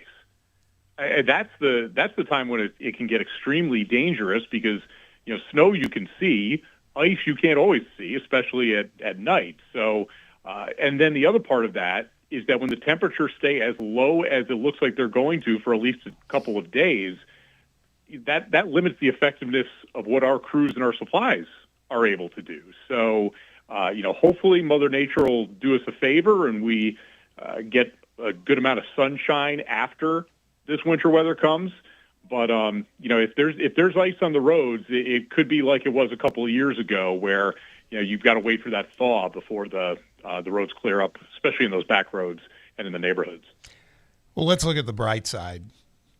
Figure on Saturday night, this really forces your hand to get to watch kind of a first, right? The intermingling of NBA basketball with college basketball down in Tuscaloosa. What do you think about this whole situation that's going on with Charles Bediako?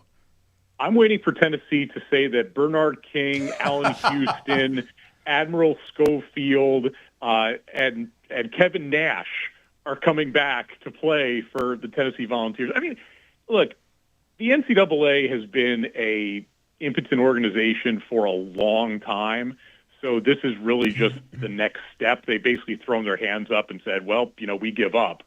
And I am all for players getting paid, but there has got to be some sort of regulation. Professional players playing at the college level, unlimited transfers. So you can have a guy in his 8th year of college playing for his 8th different team. It's just too much. And it's sad because I think it's taking away what a lot of us fell in love with college sports for. And, it's a sad deal. I think that college athletics, while it can be, you look at TV ratings and it's extremely popular, especially on the football level, but it's taking away the interest of a lot of the older timers like myself. Are you surprised, Mark, that it is such a ship without a sail at this point? Because we've seen this coming. This slide has been going on for years now. And, I thought and still think that eventually, maybe the NCAA goes away and a new rules organization replaces it. But I kind of felt like somebody would have stepped into that leadership void by now, whether it's a single person or a group, some sort of entity. And not only has that not happened, it doesn't feel like that is on the horizon anytime soon. And so I think that's what's frustrating for fans is we're just going to continue to watch this sort of play out, this wild, wild west, no rules. Everybody brings their gun into the saloon environment that we've created for college athletics. The main issue is that nobody wants to do what's best for all of collegiate athletics. Nobody wants to do what's best for the universities, the student athletes, the fans. College athletics has always been a fragmented deal. The sports themselves have always had regional interest and regional biases. So it's not a surprise that nobody can agree on a commissioner or a basic set of rules that everybody is supposed to follow. So, I mean, college sports has always been a mess, and this is just a different version of the best that the powers that be have made. Let's maybe pivot to something that was much more enjoyable and felt a little more pure, depending on how you look at it. But this college football playoff championship game on Monday night and the story of Indiana University, which it's my home state. I'm not particularly an IU fan, but I am a fan of this story because it's amazing, man. I just want to get your take on the playoffs at large because there's all this talk about playoff field expansion, et cetera. I don't know, man. It felt to me like they might have it right now if they've got once they fix the automatic bid thing, which sounds like it's going to happen next season. They've already figured out some of the seeding stuff this time around. I thought it was a really enjoyable college football playoff. Yeah, I agree. I think that going from 4 to 12 was just such an extreme change to begin with, which is one of the issues I've always had with it, because once you've expanded, you're never going to reduce it. There's just too much money involved, which is why they're wanting 16 teams. That's Sankey wants. Big Ten wants 24 teams. But it's one of the special things about college sports is that you had a story like Indiana this year. You've got to love the Mendoza kid. He's such a great story. I think it's hilarious that he's going to end up in Las Vegas because that is as much a fish out of water as you can find. I think that's going to be some great unintentional comedy. But, I mean, is Kurt Signicki and the job that he's done as Indiana's coach, it's one of the great sports stories in American history. To be a second-year coach and resurrect a football program that's been bad for literally a century and have them, at the top of the heap. And not only at the top of the heap, but dominant. This is no fluke. 16-0, and they were playing bully ball kind of at the level that Alabama had it when Saban was rolling. So it's a great story. It was a great ending. And it's one of those reasons why I think we'll always, at some level, still continue coming back to the sport. Mark, did my Titans get it right, if not on accident, in hiring Robert Saleh to be the new head coach? Yeah. I mean, time will tell. It's always fun to be able to nitpick or immediately say that the Super Bowl's on the way to Nashville. But I think he's a really good coach. Players seem to like him.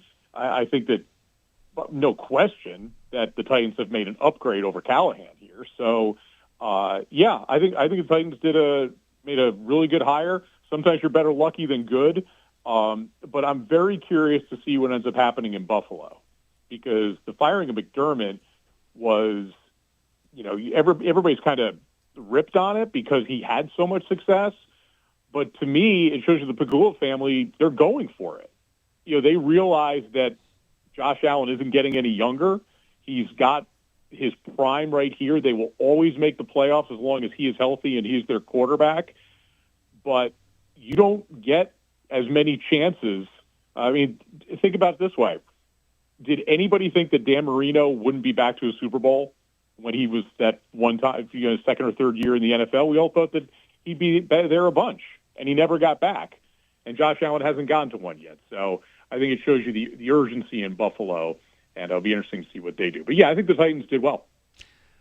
Hey, Mark, let's jump over to UT football for a second.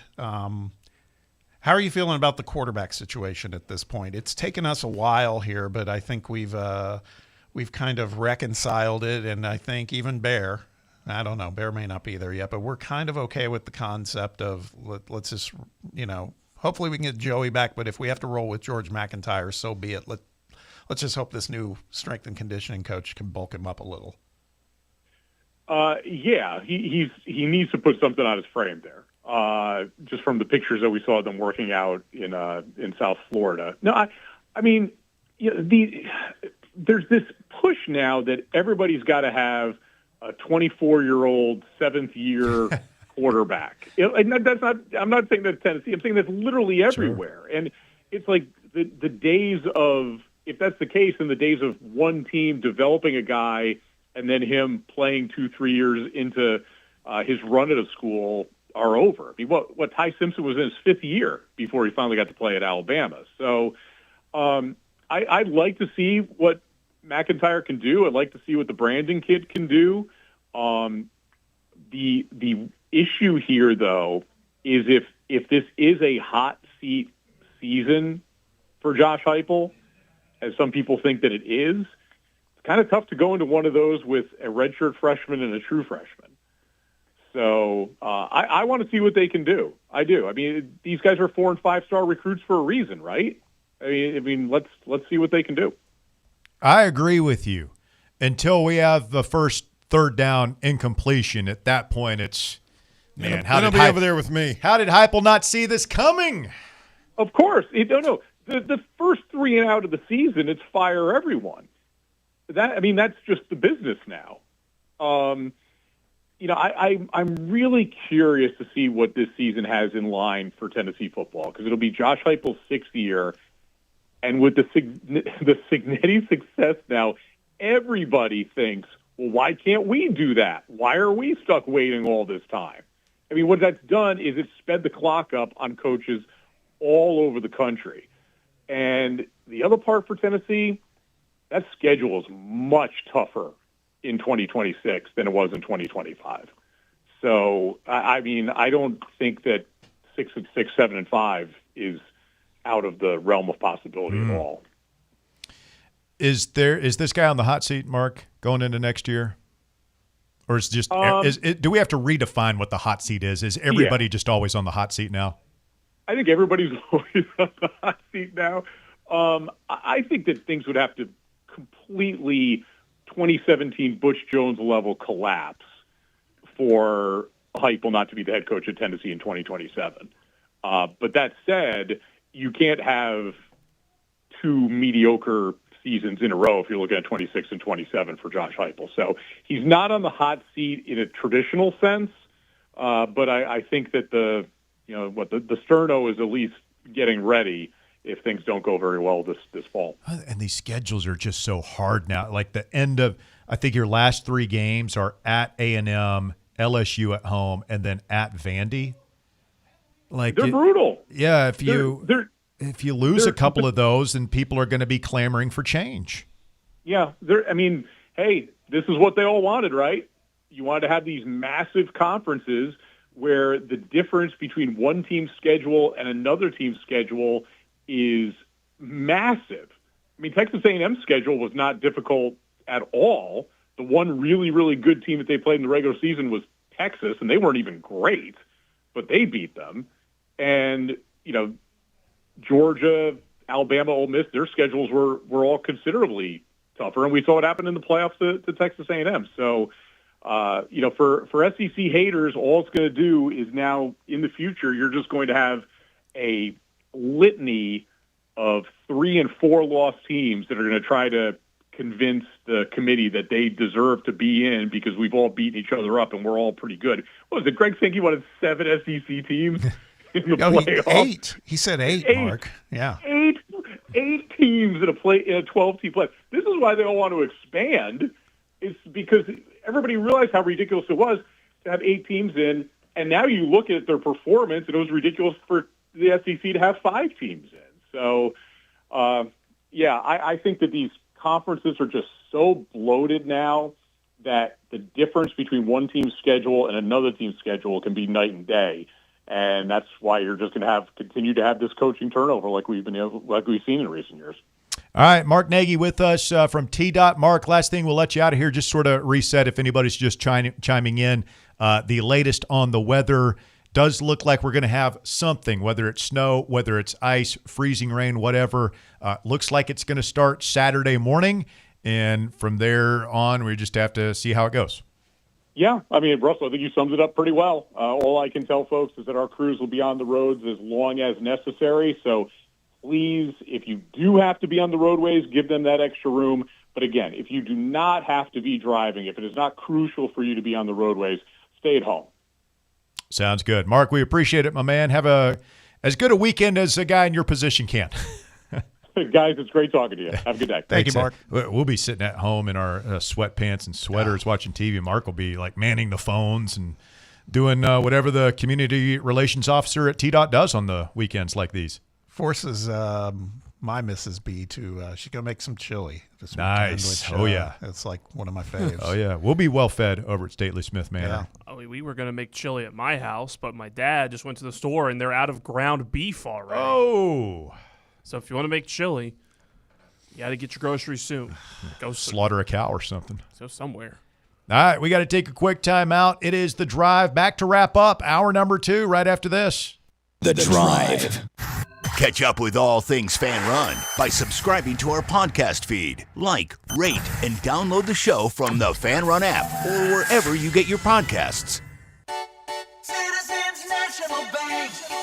Experience the thrill of traveling with C&B's exclusive travel program. Customers age 50 and above with a Plus Perks checking account can participate, ensuring a safe and delightful travel adventure. Take a day trip or an overnight trip. Travel domestic or international. C&B is always on the go.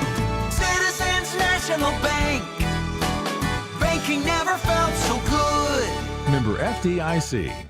Where are the best ribs in the Volunteer State? Rickard Ridge. Who has the best barbecue catering packages in East Tennessee? Rickard Ridge. And where is the most beautiful setting to enjoy a meal with family and friends? Rickard Ridge. Rickard Ridge Barbecue. Just a quick ride up I-75, take exit 134, hang a right, and Rickard Ridge is on your left, just inside Cove Lake State Park. Welcome to Axle Logistics, where excellence isn't just a goal, it's an energy. As a leading third-party logistics company, Axle is powered by an award-winning culture built on a work hard, play hard mentality. Here, the drive for success is contagious and hard work never goes unnoticed. Whether you're just starting out or looking to level up, Axle Logistics is the place to launch your career. Join us and take your ambition to the stars. To learn more, visit axlelogistics.com. Are you ready to show off that confident, radiant smile you've always dreamed of? Well, here at Knoxville Smiles, we're ready to turn your dream into a reality. At Knoxville Smiles, we're more than just a dental practice. We're your partners in achieving optimum oral health. From routine cleanings and checkups to advanced cosmetics and restorative procedures, we offer a wide range of services in an environment that makes every visit a positive and comfortable experience. At Knoxville Smiles, it's about more than just treatments. We're focused on creating a welcoming environment where you feel like family.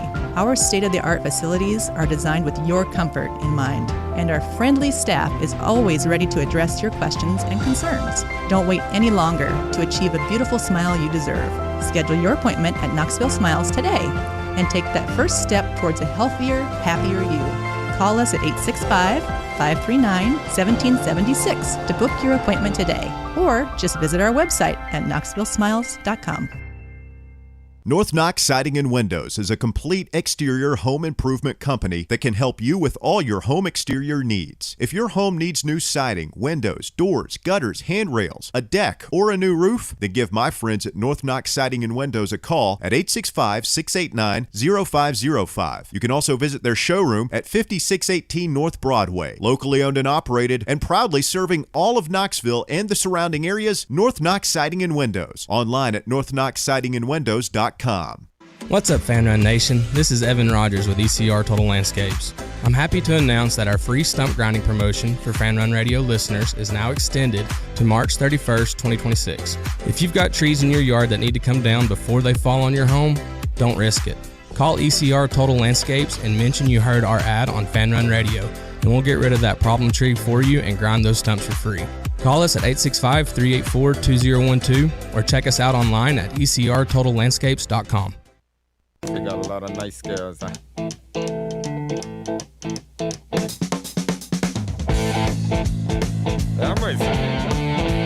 Fan Run Radio, The Drive. Thanks to Mark Nagy for spending some time with us here this afternoon. You guys feel better or worse about the weather this weekend after talking to Mark? About the same. About the same. I'm prepared for anything. Yeah, I mean it's such a wide range of forecasts. It's all weather here. You never know what it's going to be. until it shows up. It could change 10 minutes before it gets here and just go a different direction. Do you guys want snow? Do you want a good, No. snowed in a couple of days? Or No. Can't have that this weekend. Because that's all, my wife works in the schools, and of course my kids want snow, and so I'm just shut it down in the house. I'm the only sane one. It's like, no, that would be terrible. Can't shut down life and commerce in the town for multiple days. I mean, like I said, as long as it's not ice and I can drive, I'm fine. I like driving in the snow. Yeah, but if nothing's open and the schools aren't in and we don't have work to go to and all that stuff, then that's not good. It's not going to be like a 4-day thing. I just want a good Saturday, Sunday, maybe Monday. Monday would be nice. So you want a 3-day town just snowed in? Yeah, just bunker in. I'm not going to lie. Some of those days where you have like crappy weather, not like this, but like rain all day long. You don't feel guilty about not getting a bunch No, of it kind of stuff done? forces you to downshift. Yeah.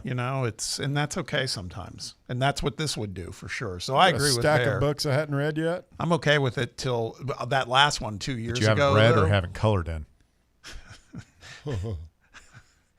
The last one we had about 2 years ago, that was too many days. After a few days, I was like, okay, now I'm. Yeah, but I usually have to get out crazy. and drive, so usually got to be somewhere. I don't know. It's different now because we're over here. I mean, before at the old studio, there was snow on that hill. We weren't going in. The hill of death. I was going in. I walked down that hill in the snow a lot.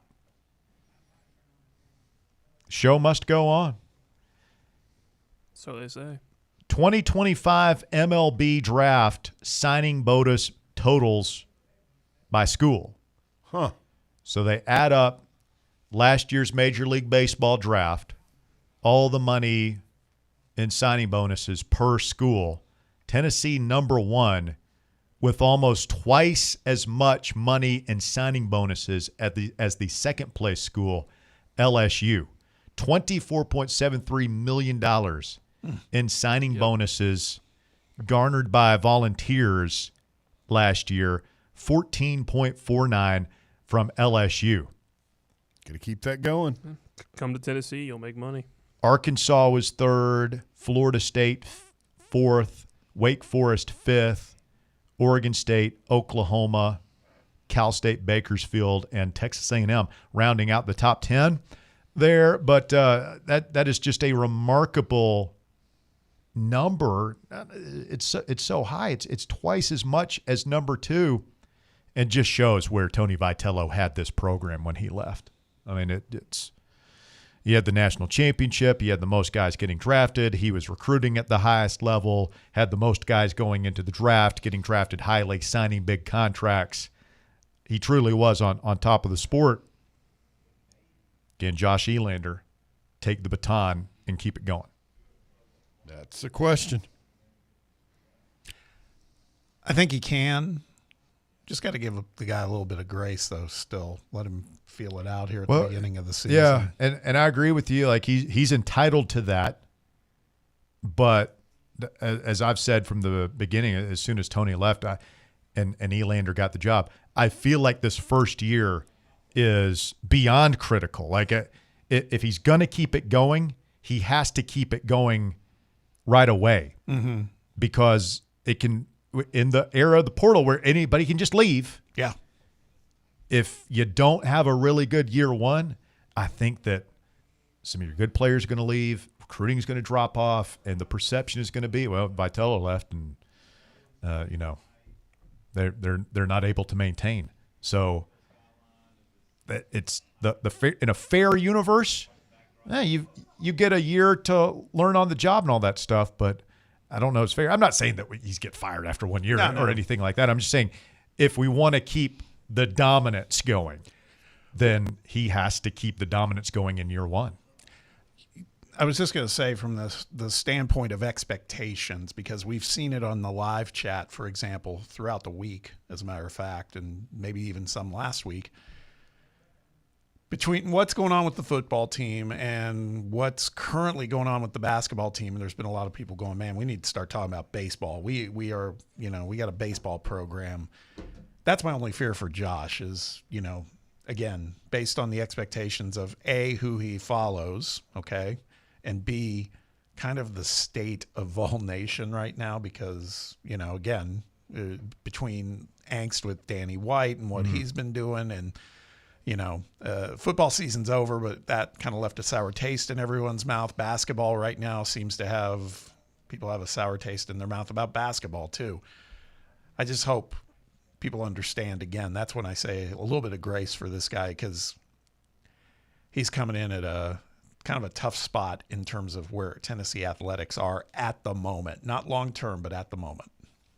Jay Carter, 29, says if Heupel doesn't make the Final Four in 2027, you have to fire him because at that point he is poor man's Mark Richt. If you don't make the Final Four in 2027, can't just make the playoff, can't just win one game, you have to make the Final Four. Like it's a little extreme. I don't know. I mean, I definitely don't.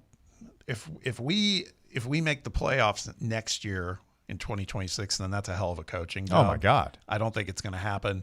So I get why people are kind of shifting their sights to 2027.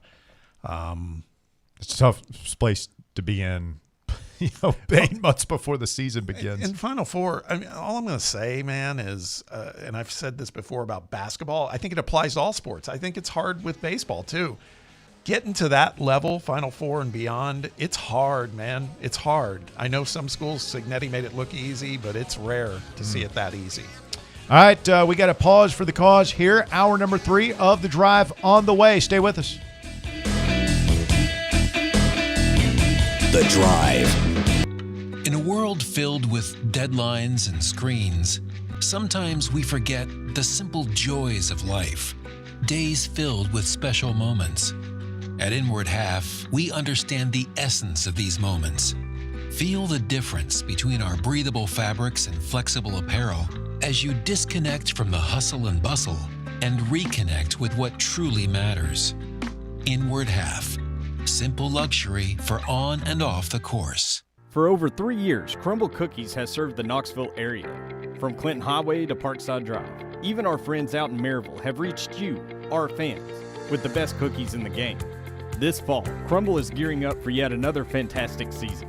Whether you're tailgating or looking for a pick-me-up after getting the kids from school, Crumble has you covered. Download the Crumble app to check out this week's rewards and features. And stop on by. Tell them Fan Run sent you, but don't miss the cookies. Smoky Mountain Brewery is the place to be for game day. From the moment you walk in, it's wall-to-wall big screens, making Smoky Mountain Brewery the perfect place to watch the Vols or your favorite team in action. With locations in Turkey Creek, Maryville, Pigeon Forge, and Gatlinburg, you're never far away from a great time at Smoky Mountain Brewery. Try one of their world-famous microbrews like Black Bear Ale, Mountain Light, or Cherokee Ale. Juicy burgers, wings that bring the heat, and delicious handmade pizzas made with hand-tossed crust from the freshest ingredients and their own special sauce from a secret recipe, topped off with hand-grated cheese and farm-fresh toppings. And don't forget, those famous microbrews are also available in kegs for your next party or in 6-packs and growlers to go. So grab your crew and head to Smoky Mountain Brewery and tell them Fan Run Radio sent you. Smoky Mountain Brewery. Eat local, eat good. Dick's House of Sport at Westtown Mall is a destination devoted to sport, and it's your destination for exclusive events and experiences. Come visit a store like no other. Check out our 40-foot rock wall, golf performance center, Hit Tracks batting cage, and outdoor turf field. You can now rent our space for private events and birthday parties. Learn more about our events and exclusive product launches on Facebook and Instagram at Dick's House of Sport KNX. Dick's House of Sport, proud partner of Tennessee Athletics. At Knoxville Insurance Group, they understand the challenges many consumers face when searching for insurance coverage. That's why whether it's for you, your family, or your business, they create a coverage plan specifically for your unique needs. Knoxville Insurance Group is an independent firm, which means they aren't beholden to just one insurance company. They search multiple companies acting as your negotiator to find you the best possible policy and price. Start a quote in minutes at KnoxvilleInsuranceGroup.com or call them today at 865-694-9788. You're listening to FM 105.7 and AM 1340, WKGN Knoxville and W289CU Knoxville, Fan Run Radio. Men all around Knoxville are celebrating the difference Men's Pro has made in their life. I'm Evan Bass, founder of the clinic. If you're struggling with ED, we want you to be able to celebrate as well. As men, we hate going to the doctor, but Men's Pro was designed to take care of men like you better. These things can get worse if untreated, but you're not alone. The medical support team at Men's Pro has your back. Today's the day to feel alive again. ED, performance issues, enhancement. We've effectively helped men jumpstart their performance comprehensively and with proven medication dialed in just for you. With same-day booking, you can meet our passionate team, and under guidance from our medical provider, you could leave with a plan that changes your life. The number one thing we hear guys say is, I forgot how I used to feel. Guys, it's time to feel amazing and crush this new year. Call my team right now and let us treat you to an unforgettable experience. Dial 865-544-8220 or go to menspronknoxville.com. It's time for The Drive's Top 5 at 5. Quitting time on your Wednesday, 5:01 here on Fan Run Radio. I'm Russell Smith. Thanks for tuning into the show. I got Bob Baskerville here with me.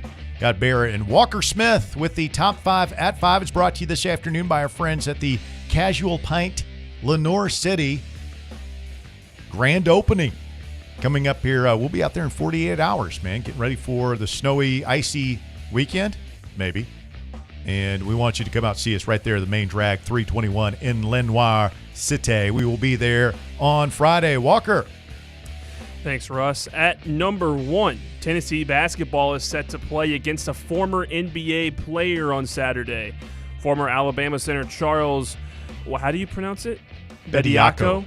Bediako has been granted a temporary restraining order and is immediately eligible to participate for Alabama basketball. Bediako is a professional player for the Motor City Cruise of the NBA G League and last played for Alabama in 2023. It's outrageous, Russell. That dirty devil, Nate Oates. What if it was Kennedy Chandler suing and gaining a TRO to play at Tennessee this weekend? Oh, and a Knox County judge just granted it? Yes. It's an outrage. No? We're backpedaling now all of a sudden? Nah, I wouldn't like it. You wouldn't like it? It would solve all our problems. Yeah, but ready-made lead guard to get this team back into the Final Four contention. I mean, just think about Rick Barnes climbing that ladder, cutting down those nets as the confetti rains all around him. And we're headed to our first Final Four in school history.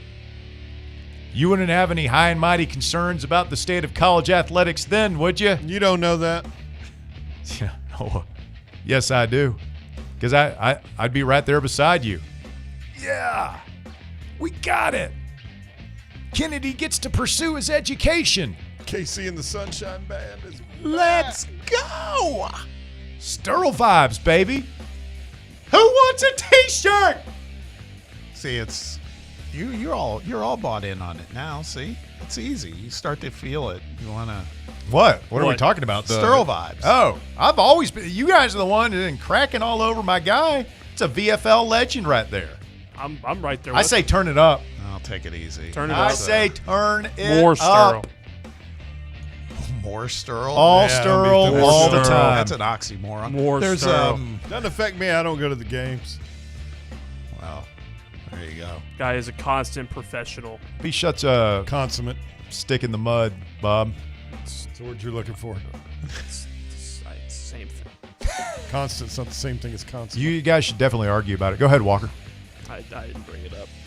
It's like the second time you've done it, Walker. Please continue. Please, for the love of God. At number 2, ESPN's Mel Kiper released his updated NFL mock draft today with a couple of Vols going in the first round, but leaving one name unexpectedly off. He has cornerback Jermod McCoy mocked to the Rams at 13 and wide receiver Chris Brazzell at 11 to the Bills at number 26. However, Kuiper did not have cornerback Colton Hood in his first-round mock draft. Huh. That's what Josh Allen needs. Maybe Colton can withdraw from the draft and come back to school now. Maybe. Since we're just making up the rules as we go along. Yeah. Might as well. I mean, it really is absurd with all this stuff going on that Aguilar can't play next year. I mean, either there are rules or they're not. Hey, we don't know that yet. I mean, We always drop the Big Lebowski quote, this isn't Nam. this isn't Kind of is. Bullets flying all around. You don't know who the enemy is. It's the wasteland. And you got No laws. Walker Smith just looking for a grenade to throw into a schoolhouse. What? Jesus. Wow. Yeah, too dark? Yeah, that was. Yeah. He does give off like Careful. Careful. Me Live vibes? Yeah, that's what I was gonna say. Jeez. Walker Cali over here. God. Lieutenant Cali. Favorite non-movie? Quick, go. Apocalypse Now. Yeah. Hard to beat.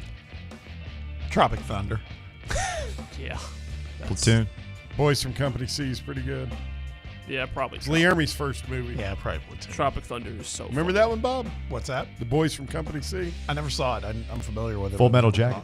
Full Metal Jacket's great. That might be. Now that you said quickly. A jelly donut. Go ahead, Walker. At number 3, Tampa Bay Buccaneers quarterback Baker Mayfield took a swipe at new Atlanta Falcons coach Kevin Stefanski in a social media post last night. After an Atlanta Journal-Constitution reporter made a post saying that Mayfield and quarterback Deshaun Watson both failed in Cleveland, Mayfield responded saying, "Failed is quite the reach, pal.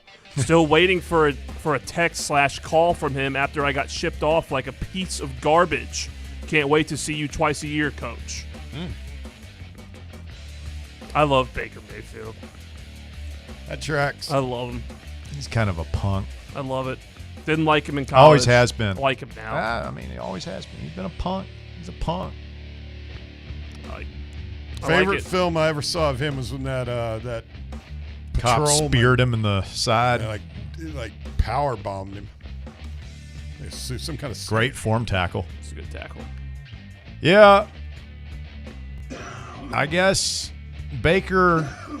He got a raw. He deal wanted in the Cleveland. smoke. Yeah.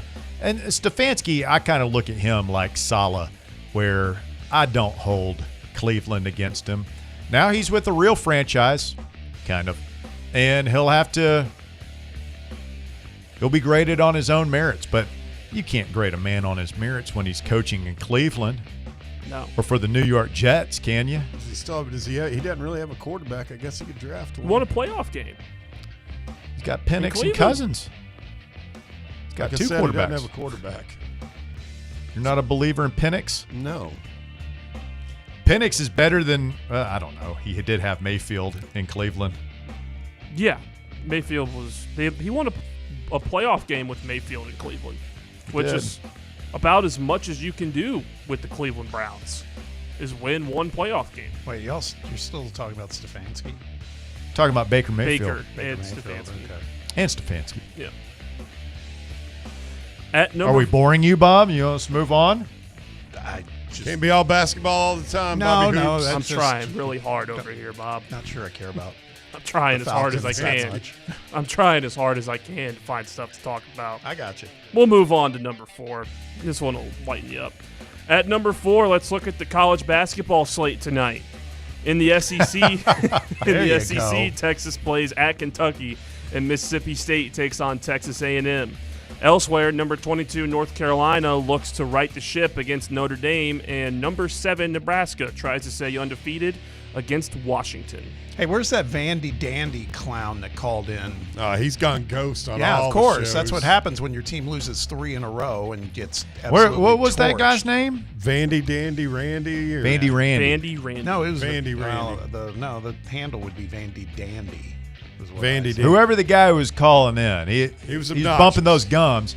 Vandy always has that. Like, at least TJ, the Kentucky fan, call in through the ups and downs, take his medicine. I mean, you talk about the ultimate fair weather fan. Like, there were no Vandy fans 2 months 5 months ago. They come out and they want to keep bumping their gums about basketball, and then reality sets in, and then they vanish. They have no bigs, and they kind of played a week out of conference schedule. Yeah, I mean, they against Arkansas last night, they got outscored points in the paint 50-20. I mean, it was just dunk after dunk after dunk. It was like a dunk contest. Like I said out on my little breakdown thing on Monday, the blueprint is out now on how to get to Vandy. Oh, Vandy Dandy. Your absence has been, Derek, duly noted and obvious, I might add. Alabama with a 62.1% chance to win against Tennessee this weekend, according to the ESPN matchup predictor. I'm sure they got their NBA guy eligible. I don't think the matchup predictor takes that into account. How many minutes do you think that guy's going to play, Bob? It's a great question. 40. No. He's going to play the whole game. I'd say 8 to 10. Play with the second unit, you think? Yeah, he's not starting or anything like that. No, I don't think so. He's been away from the program for a couple of years. I mean, he's been playing in the G League. He played for Nate Oates. No, I'm he saying understands the concepts. That's a positive addition for them, but not like he's going to come in and drop 25 on us. And all right, Walker, tell me about some old lady in Singapore who woke up with a bunch of maggots in her dress or something. What do you got? This one's actually on brand for what's going on right now. That was disgusting. At number 5, an apartment building owner in Quebec, Canada, recently found one of his units encased in thick ice after the water pipes burst due to extreme cold. After shutting off the heat while on vacation during a harsh winter, the apartment owner discovered that the walls, ceiling, furniture, and even the appliances were covered in thick ice. There were abstract ice sculptures everywhere, and the floor was covered by about 1 foot of ice. Negative temperatures caused the water pipes to burst and cover everything in ice, and then produce tens of thousands of dollars in damages simply by turning off the heat in his apartment while he was gone. Simply, I mean, anybody with half a brain cell that's a really bad idea, especially if you live in Canada. You know, when do you guys run your pipes? Run the water? It's below freezing. Anytime it's like 30 degrees at night, you're dripping water. Well below freezing. Like if it's in the 20s, I'll drip faucets. If it's getting around, the threats to get around single digits. I've always waited until it goes into the teens and the 20s, but you go single digits? Well, I mean, if it's like, going to be a low of 12 or 13. I've never had a pipe burst, but I've had multiple. It looks like enough of a hassle to where I really don't want it to happen. Yeah, we've had it happen, and it's those little pinhole leaks too. They're small, but it's enough. It's not like it just burst, but it really enough. Sucks is it's usually once it you don't know, and then your pipe's thaw, and then all of a sudden you're like sitting there and you're like, why can I hear running water in the garage? You go out there and it's just everywhere. I don't know, because it's only like 50 degrees in the garage sometimes when it's super cold out, but I guess that's because the pipe is right next to the wall. Yeah. They tell you to keep the cabinets open. Yes. Yeah, so he absolutely. Yeah. Absolutely. You got to do that. You guys, I don't know if Walker's watched Pluribus. I know you guys have, but that's what made me think about this, and this is not a spoiler alert for those who haven't seen it, but there's a scene where they're in that world-renowned ice hotel in Iceland. That looked awful. That's absolutely horrible. I can't even imagine. Like you sleep on a bed of ice, basically. Yeah, no thanks. I'm good. It doesn't even make any sense. Like because you would be presumably wrapped in blankets because you can't actually sleep on ice. You would get hypothermia and die, or stick to it and all that stuff. So your body heat is going to warm up the ice enough to where it melts, and you're going to be on, like your blankets are going to get soggy. Like that just like. I'm sure they've got some way of keeping you dry. Is that an actual place? I feel like that's something they just made up for the show. That's a legitimate place for the uber wealthy. Yes, you can spend the night in the ice room. Yeah, I'd do it. I thought it was fake. I thought it's a whole inn. It's not just one room. There's multiples. It's like a hotel. Yeah. Sounds cool. It's kind of like it is the Bond movie. Look at Walker dropping. I'm sorry. What did he say? Said sounds cool. Get it? Funny guy. Start hanging around with older people. That's what your sense of He's humor got dad becomes. jokes. Yeah. I'm disappointed in myself. Thank you, Walker. That is the Top 5 at 5. It's brought to you by the Casual Pint, Lenore City. Come on out and see us Friday for the grand opening of the Casual Pint in Lenore City. We're very excited to be a part of it. Highway 321, the main drag right there through the LC, across from Gold's Gym. We'll be there from 3 until 6. They've got music at night. They've got festivities, I think, dignitaries on hand, ribbon cutting, all that good stuff. And then they've got us. We'll be there from 3 until 6 doing the drive, and would love to see you out there, particularly if you're on the west side of town or of course, in Lenore City, down in Loudon, something like that. Come up and make the trek up and say hello, man. We've got brats, burgers, pizza. Wayne, you're a big brat guy, aren't you? Yeah, I didn't know there were brats there. I'm going to get there early. Over 30 beers on tap, everything from your lagers, pilsners, and Helles to the sours and IPAs, stouts, porters, brown ales. You got a singles cooler there where you can do the create your own 6-pack thing and take it to go. And, of course, you get your growlers filled there. If you don't have a growler, you can buy one. So come out and see us on Highway 321 in Lenore City on Friday for the grand opening of the Casual Pints new Lenore City location. Tennessee has hired a nutritionist today. Katie O'Connor comes from Kansas, and I guess she'll be in charge of fueling the Vols. No more Doritos for that program. Yeah. Oh. It's been a good month or so, and the boys with no nutritionist. Now you got to go out there and eat lean. That's right. Or in the case of George McIntyre, just to eat, buddy. Yeah. Calories, man. Pack them in, Georgie You boy. think she's going to be keeping an eye on the coaches as well? I mean, the coaches can eat at the training table. I don't understand. What are you getting at? I think some of our coaches could. See, that's not me. I'm Could not what? saying that. Could avail themselves of the scientific nutritionists to get So healthy. you say Like a couple what? of our coaches are wasting away. They need to put on weight. No, I'm saying some of them need to lose quite a bit of weight. Whoa, whoa, whoa. What do you think? You He's can't. front and center. There's no fat shaming on this show. What I'm telling you is it means front and center. Who? The head man himself. Wow. What are you doing right now? I want him to clean up his act. I'm with, I think you dress and you look like the job you want, not the job you got. Wow. He's sloppy. His team's play sloppy. What job do you want? Roadie for Molly Hatchet? GFY, Russ. GFY.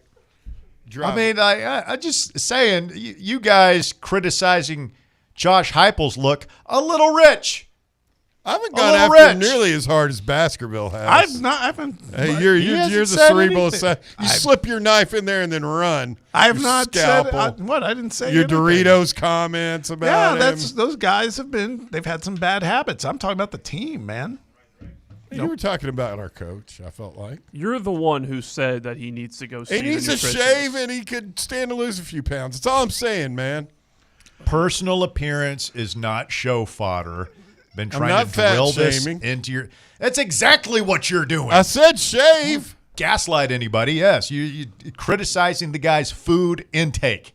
You're fat shaming. Just because you add on the fact that he needs to shave too doesn't make you not fat shaming. Yeah, but it's part of it. He does look sloppy.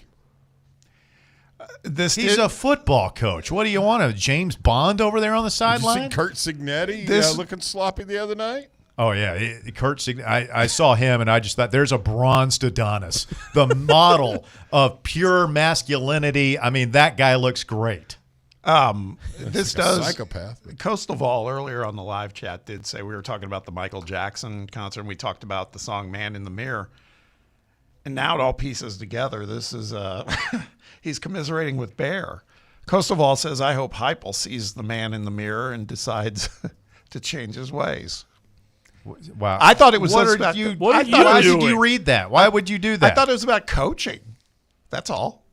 I thought it was about coaching. How his Bears got me thinking about something else entirely now. No, I know exactly what Coastal Vol's talking about. He needs to be a little bit more professional. Just a little bit. If you want to make the world Either grow a beard or shave, one or the other. Make that change. Na na na na na na. He does a lot of that too. That hurt. Yeah, please don't do that again.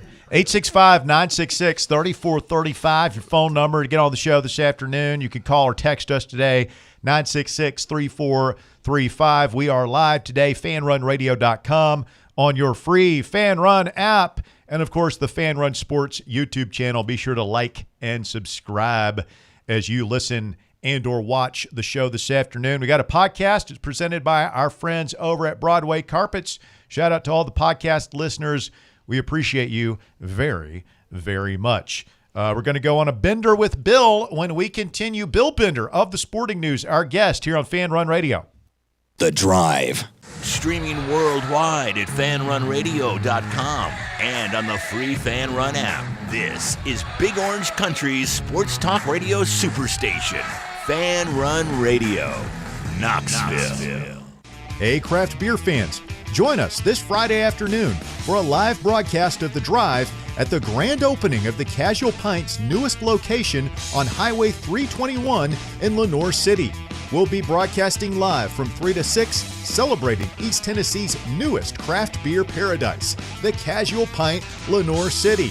Come on out and sample a cold beverage and try something from their full food menu featuring brats, burgers, pizzas, and wings. They've got over 30 beers on tap with everything from lagers and pilsners to sours and IPAs and stouts, porters, and brown ales. Want something to go? Check out their singles cooler and create your own six-pack, or get a growler fill on your way out the door. It's the grand opening of the Casual Pint Lenoir City, live this Friday from 3 to 6 here on Fan Run Radio, Highway 321 in Lenoir City. Be there. What if I told you you could pay off your home in an average of 7 years without making more money or spending a dime less, simply by changing how your mortgage is structured? Sounds impossible? Let me show you how it works. I'm Chris Burleson with University Lending Group, helping families across the U.S. save thousands in interest and own their home years sooner. Don't believe me? Give me a call at 865-388-7634 or visit smartloantn.com to learn more. NMLS number 332941. Are you a federal employee facing workplace challenges like suspension or removal? Are you concerned about your security clearance with any federal agency? You know the Griffin Law Firm is your trusted ally in military legal matters. But did you know they also specialize in civilian federal employment law? If you're a federal employee facing workplace challenges like suspension or removal, if you're concerned about your security clearance with any federal agency, the DOE, FBI, FCC, or DOD, you might not know it, but you do have legal recourse. The Griffin Law Firm specializes in federal employment law, military law, and security defense law. VFL Marshall Griffin and his experienced team are ready to make your problem their problem, no matter which federal agency you work for. Don't face federal employment issues alone. Remember, remain silent, request counsel, call Griffin Law, 888-707-4282, online at griffinlawdefense.com. Vol fans, reimagine your home at Broadway Carpets and Flooring for any remodeling or building needs. With a variety of carpets, rugs, hardwood, vinyl, and stone, Broadway has all the flooring and installation options you're looking for, including pet-resistant products like Pet Perfect Carpet from Shaw Floors. Visit their showroom in downtown Knoxville or the location in West Knoxville located on Kingston Pike near Pellissippi Parkway today. Welcome to Axle Logistics, where excellence isn't just a goal, it's an energy. As a leading third-party logistics company, Axle is powered by an award-winning culture built on a work hard, play hard mentality. Here, the drive for success is contagious and hard work never goes unnoticed. Whether you're just starting out or looking to level up, Axle Logistics is the place to launch your career. Join us and take your ambition to the stars. To learn more, visit axlelogistics.com.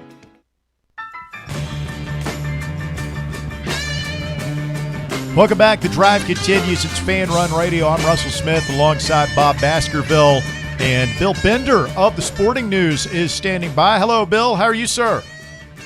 I'm doing well. Thanks for having me on. Yeah, man. Thanks for jumping on with us. I know you were down in Miami for the national championship on Monday night. And now that you've had some time to digest Indiana's historic season, where do the Hoosiers rank as a story in the long line of sports Cinderella stories?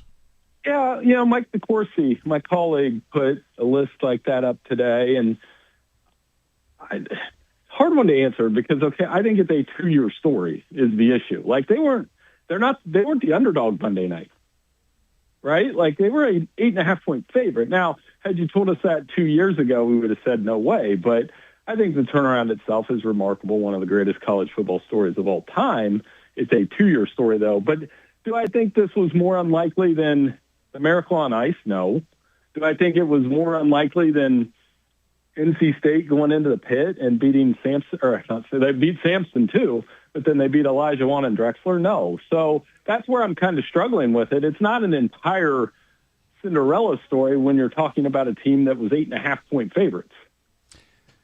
Bill, thanks for joining us. Staying on that note, we were talking about the college football playoffs at large, and we feel like there were a couple tweaks in this year's versus the inaugural season last year as far as the seeding goes and everything else. There's still the next step, I guess, next year of the true automatic bid going out to, like in this case, it would have been, I guess Duke would have made it in next year's format. I stand with what I saw in the games this time around. I felt fine with a field of 12. I know there's all this talk about expansion to 16, 24, what have you. But I think if we kept it at 12 for another season or two, that doesn't bother me at all. What are your thoughts on that? I think that's where we're headed. I'd rather have 16 just because I would like to have 2 rounds of 4 games on campus. And we've got to do something to address the bye week. You know, you know what I mean, the 25-day layoff for teams right before they play a game. We can't have that. Like, what's the reward for winning the cost? What's the reward for Georgia? A 25-day layoff where they're now 0-2 afterward? And Kirby, I mean, he probably said whatever he said, but I give him like the James Bond truth serum, and then let's see what he says. Because I think no sport should you have that much of a layoff. I'd love to see the first 2 rounds on campus. I'd love to see this thing wrapped up. And this isn't because I'm tired from the season, and I'm sorry if I sound tired, but you know what I mean? We got to wrap this thing up before they get it, so they don't have to compete against the NFL playoffs. Talking with Bill Bender of the Sporting News this afternoon on the program.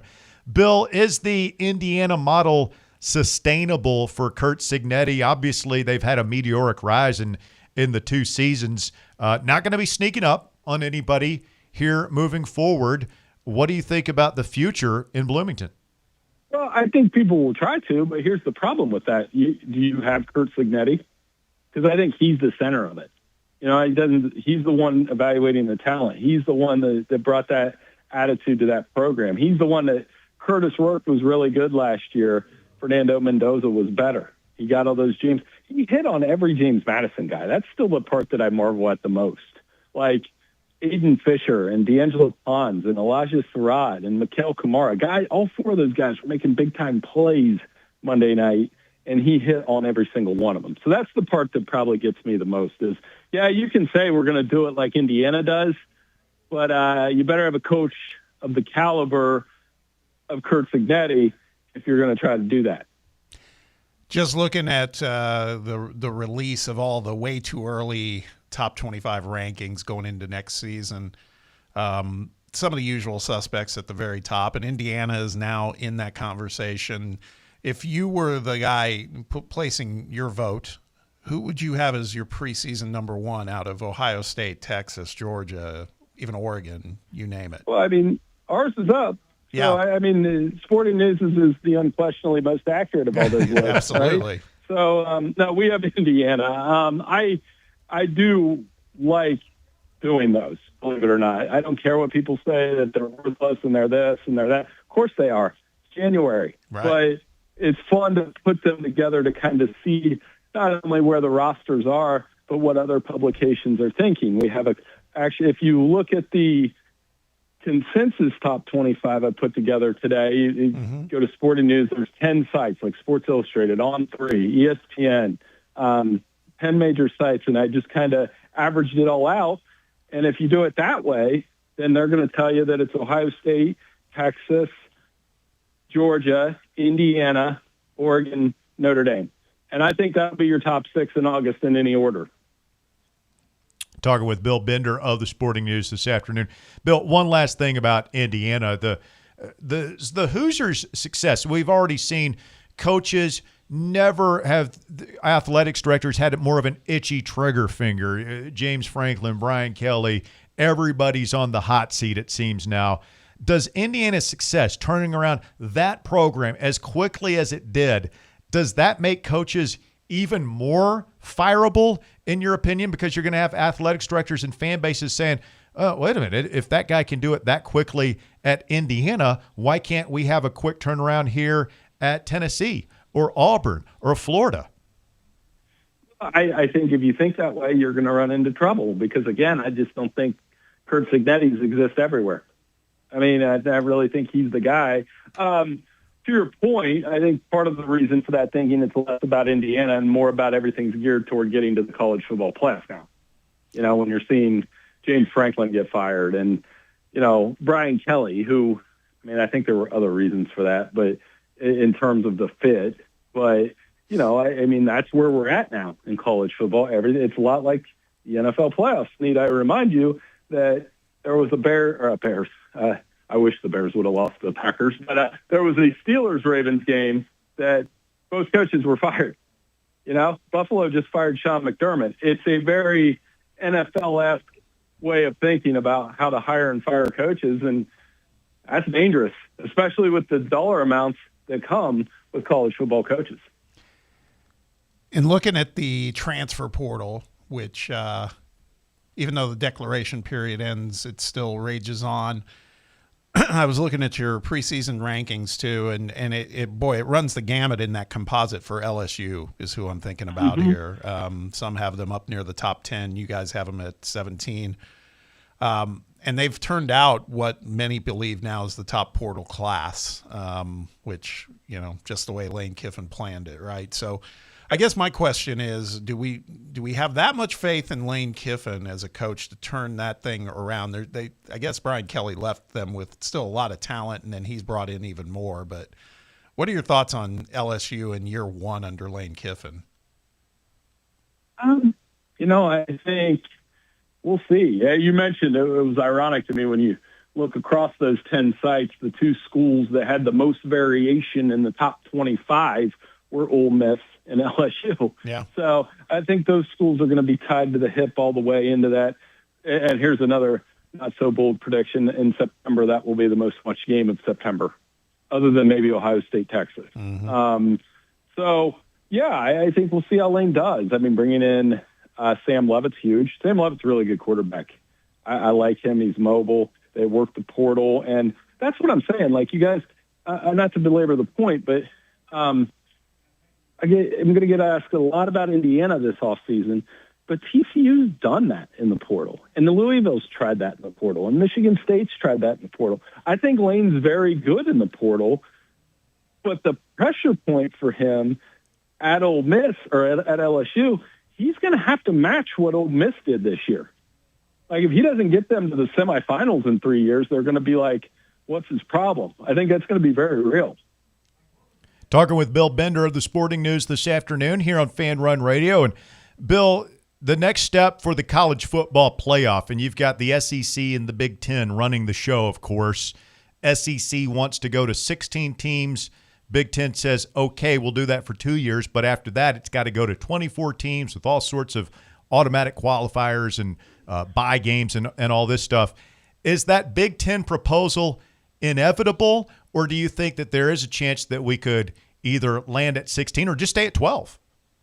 I think we're going to be at 12 for another year. I don't think you can come to a gap on that kind of thinking without major, there'll be more posturing and more changing. I think the idea of a 24-team playoff is silly. I just do. I hope we never go past 16. If we go past 16, what's the point of the regular season at that point? I mean, that's an honest question. Like, what are we going to do with the regular season? So, in short term, we'll probably stay at 12. Hopefully we can get to a 16-team playoff. I think a couple major questions. I'm actually going to write about that tonight, so some of this out on you. I think we got to get rid of the conference championship games. I would start there. I think we've got to play the first 2 rounds on campus and continue to build off that excitement. I think we have to end this thing before January 9th, so we're not going headstrong against the NFL. I mean, by the way, the title game is January 25th next year. Yeah, I saw that. I mean, it's really close to March Madness at that point. I'd be mad if I was a college basketball fan. And I am, but it's, college basketball gets kind of screwed here, quite frankly, with this calendar. When would you like to see the national championship game, ideally? January 8th or 9th. I think we could do the semis on January 1st and go straight into the championship. Or, if you want to say we're going to wrap this up on January 1st, that's fine too. I've heard a lot of people say that. I mean, that sounds – you'd have to condense a lot of things in December and maybe even start the season a little bit earlier. But as somebody that likes order and neatness and symmetry, that there is something appealing about, hey, this is done on New Year's Day. Yeah, I would love it. I mean, for me, selfishly, because I like the NFL too. I'm not one of those guys that does college football so much better than the NFL or vice versa, because there's things I love about each. But I do know that I'll give the same PSA I give every week or every year this time. I was getting ready for Miami and Indiana in the hospitality suite at the college football playoff, and they do a fantastic job. And eating breakfast, and on the TV was, as soon as the moment that Sean McDermott got fired, that was the news cycle. And that's that's the NFL. Yeah. You really can't mess with the NFL this time of year because you will lose. Yeah. So you're based up in Big Ten country. We're down in SEC country. We've heard so much in the last couple of weeks about how the balance of power has shifted, about, when you talk about the Big Ten versus the SEC. Do we really feel that is a thing, or is it just these are the 2 power conferences, and Big Ten's hot right now? The SEC had their decade and a half, but I think to me it feels like it's just a pretty level playing field now, more than it ever has been. No, the Big Ten's on top, and that might not be easy to hear, but it is. I mean, it's 3 in a row.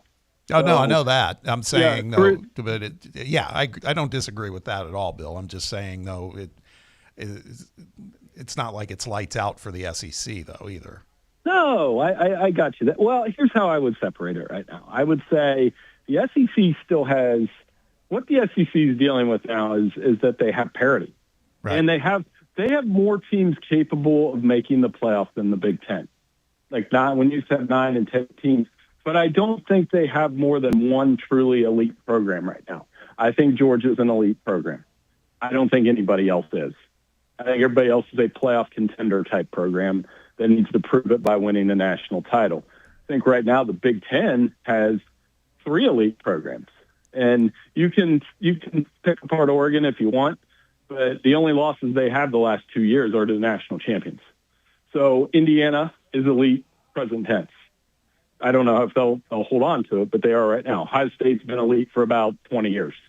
So I think that's the difference to me, that right now the Big Ten has those elite programs. Are they pretty even as conferences?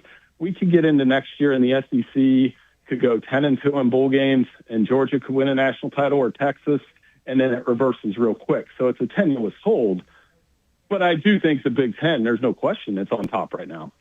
And then to dovetail off of that, the only other thing I would kind of ask your opinion on is, because we all talk about the ACC and how it's not in that same conversation at all. It's been better this year, but with Miami getting there, certainly had they won, it would have changed that narrative a little. But I think them even being the runner-up and playing a hell of a game against Indiana, the ACC, that was a little bit of a jolt they needed. They still got a lot of work to do as a conference, but that was a good showing for the ACC, I thought.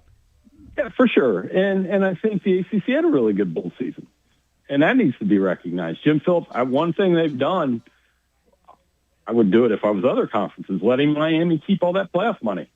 Yeah. Some would say, well, why wouldn't they split it? Why wouldn't they split it with everybody else? Like, why would they? Why? I mean, they earned it. So I kind of like that wrinkle. And I like the things that Jim Phillips has done for that conference, whether it was the Bowl record, the success initiatives, schools that draw more TV viewers in have more success, get more money. And the SEC should do that too. So, because you've heard that complaint for years, why would we, these schools are just kind of bottom feeders that don't do anything for the conference. This is one way to alleviate that. Their instant replay initiative was probably the best thing of all. Getting to watch replay. Oh, it was great. It was great. You're right. Thing might have been the best wrinkle to the season. I can never see the NFL doing that, but because I think the NFL actually loves us making up conspiracy theories. Bill, last thing, we'll let you out of here. Great conversation, by the way. Really appreciate the time today. Where's this all headed? I know you don't have a crystal ball. I know we don't even have time to go through everything that needs to be fixed, but you've clearly got some thoughts on the college football schedule. And I don't know how closely you're following the Charles Bediako thing. We've been talking about that down here where you've got guys, the eligibility questions in college football, college basketball, nobody knows who's eligible anymore. What are some major things you'd like to see happen with college sports? I'd like to see it fix the calendar. You're hearing everybody say that, but more directly, do signing day before the season. Let them sign before the season, and then they can, or they're recruiting so they can enjoy maybe their senior year somehow. I'm worried about the betting piece, honestly. Some of that news last week about things that are going on and college kids. One of the conversations I had, the NFL will never have that scandal, because there's too much at stake in that business. You know what I mean? They would, or that player would be gone and nuked or whatever. College, I worry. There's so many college kids involved. And when college kids are on college campuses and you're seeing these things with the increased legalized betting, that is a concern of mine, within the sport. The eligibility is a concern of mine. I think the portal, let them transfer once. Second one, you got to sit a year. And that would alleviate having over 1,000 kids in the portal right now that can find a home.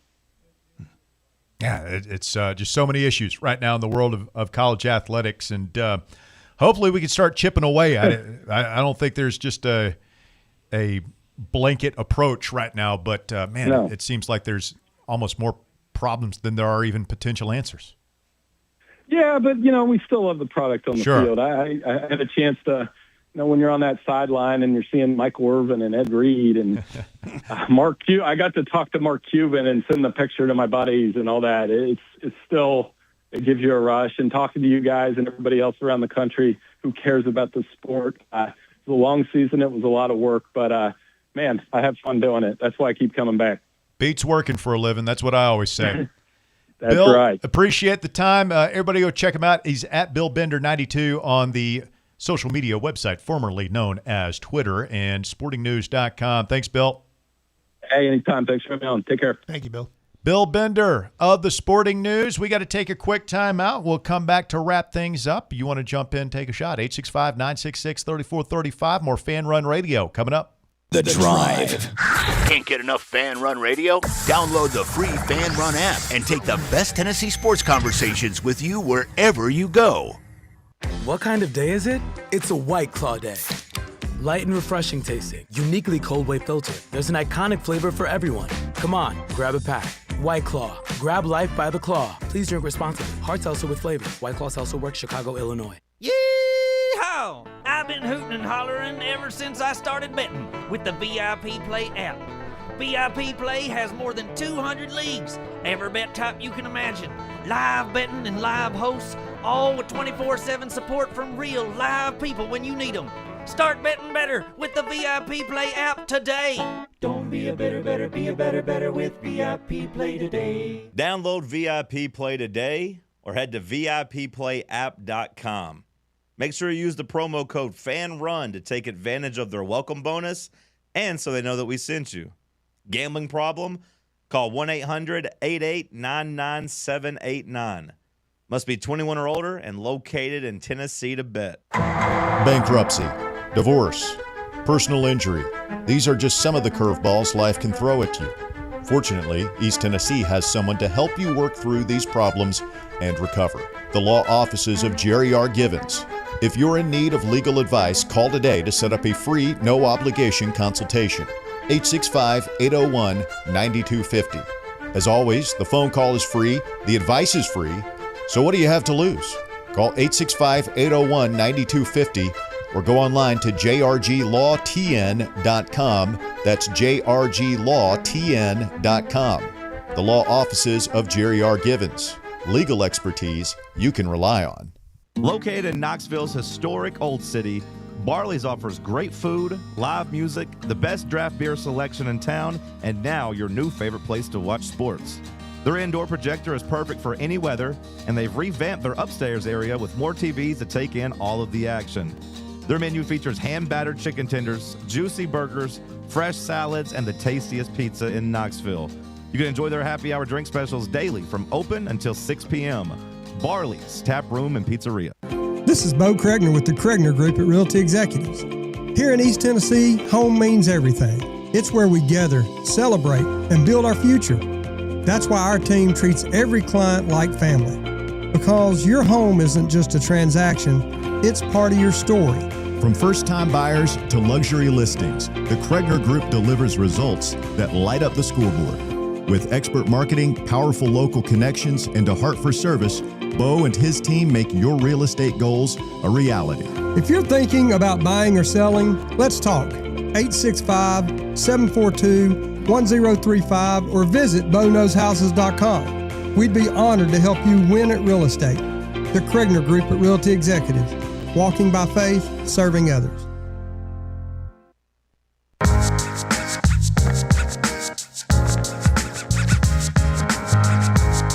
Hey, it's Fan Run Radio wrapping up on a Wednesday afternoon edition of the show. And interesting talk there with Bill Bender. Throw the open-ended question there at the end. Where's this headed? What needs to happen? We've been talking about the eligibility crisis all day long. I'm not even thinking about the whole gambling thing, but yeah, he's right. That's a big issue that college athletics is facing more so than the professional leagues. Yep. But I think how the professional leagues do it is how everyone has to do it. Yeah, I was afraid nuke. You have to nuke these guys. You got to nuke it, and those guys. Obviously, you've gotten to the NFL, the NBA.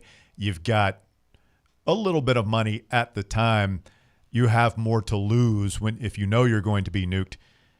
These college kids at the schools that you heard in that scandal last week are desperate. Yeah. They're not making NIL at Grambling. They're not Kennesaw State. Those guys are just getting their room and board and books paid for, and they've got more of an opportunity to fix games. So I don't know what you do with that if you're the NCAA. Do we nuke kids in college athletics? You just have to tell them, look, you get caught doing this stuff, you're done. Well, I mean, if you're shaving points, I mean unless I'm mistaken, that's a federal you go crime. to prison. Yeah, you go to federal prison for that. What a mess. Let's get a phone call from Roberto. Good afternoon, Roberto. You're on the drive. It's Fan Run Radio. Hey, guys. Good afternoon. Nice to go skiing today and beat the crowds because I think you're going to get quite a bit of snow while I'm in California this week. So I hope you do. But not like the killer snow that keeps you inside for 5 days at a time. Nobody wants to deal with their kids that long. I have a question for you guys. You were talking about the ice castles or whatever, the ice hotel. Yeah. Did you know that you actually sleep on a mattress? The ice is like a box spring. Okay, They put you on a mattress. That makes sense. Yeah. I cannot imagine sleeping on it. You would. Yeah. Even with blankets and stuff for us. A lot of problems. You're Very probably problematic. going to die from hypothermia. Yeah. Yeah. I mean, snow is a wonderful insulator, but you're still going to die from hypothermia if you sleep on a big block of ice. So yeah, it's a mattress that acts like that. I guess the Eskimos been doing the igloo thing for thousands of years. That's insensitive. They prefer to be called Inuits. Woke Roberto. You want to do a land acknowledgement while you're out there in California, Bobby? I love it. Do they really hate being called Eskimos? They prefer to be called Inuits.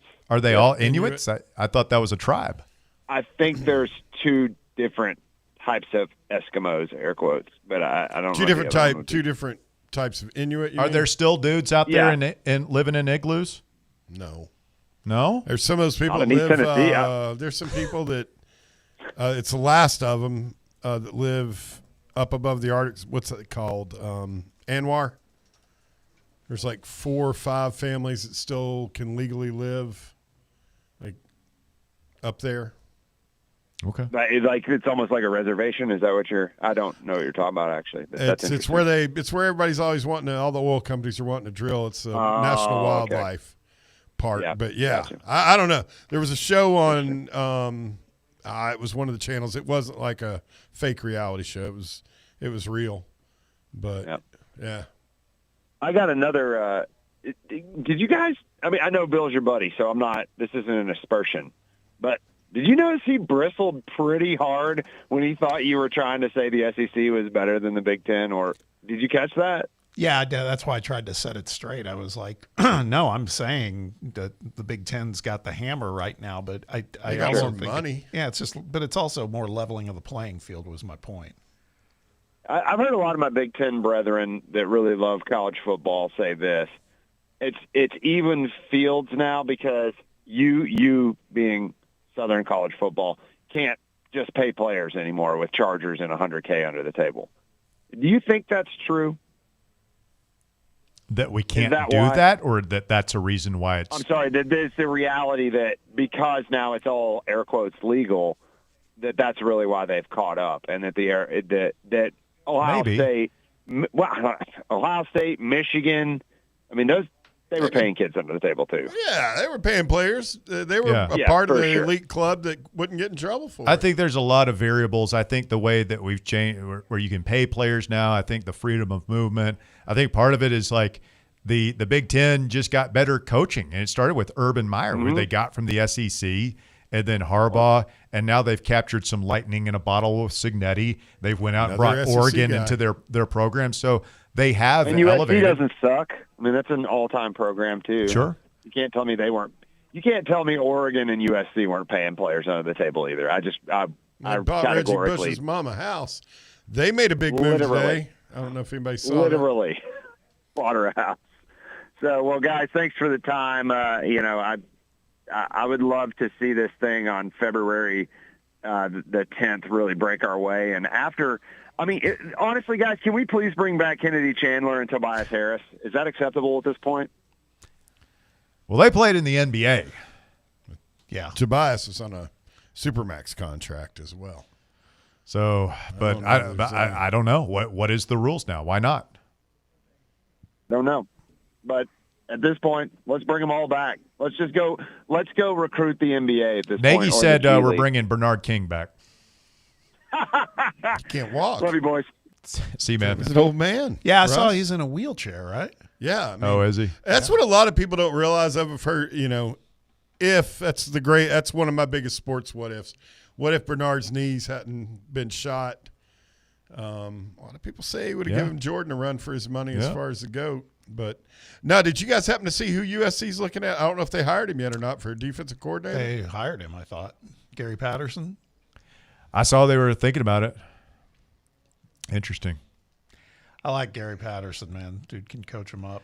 If Bernard hadn't gotten hurt, and not only for him personally, if he had been right there in that conversation with Jordan, Bird, and Magic, who are generally accepted to be the 3 greatest players of their time, their era, with Jordan being obviously the best.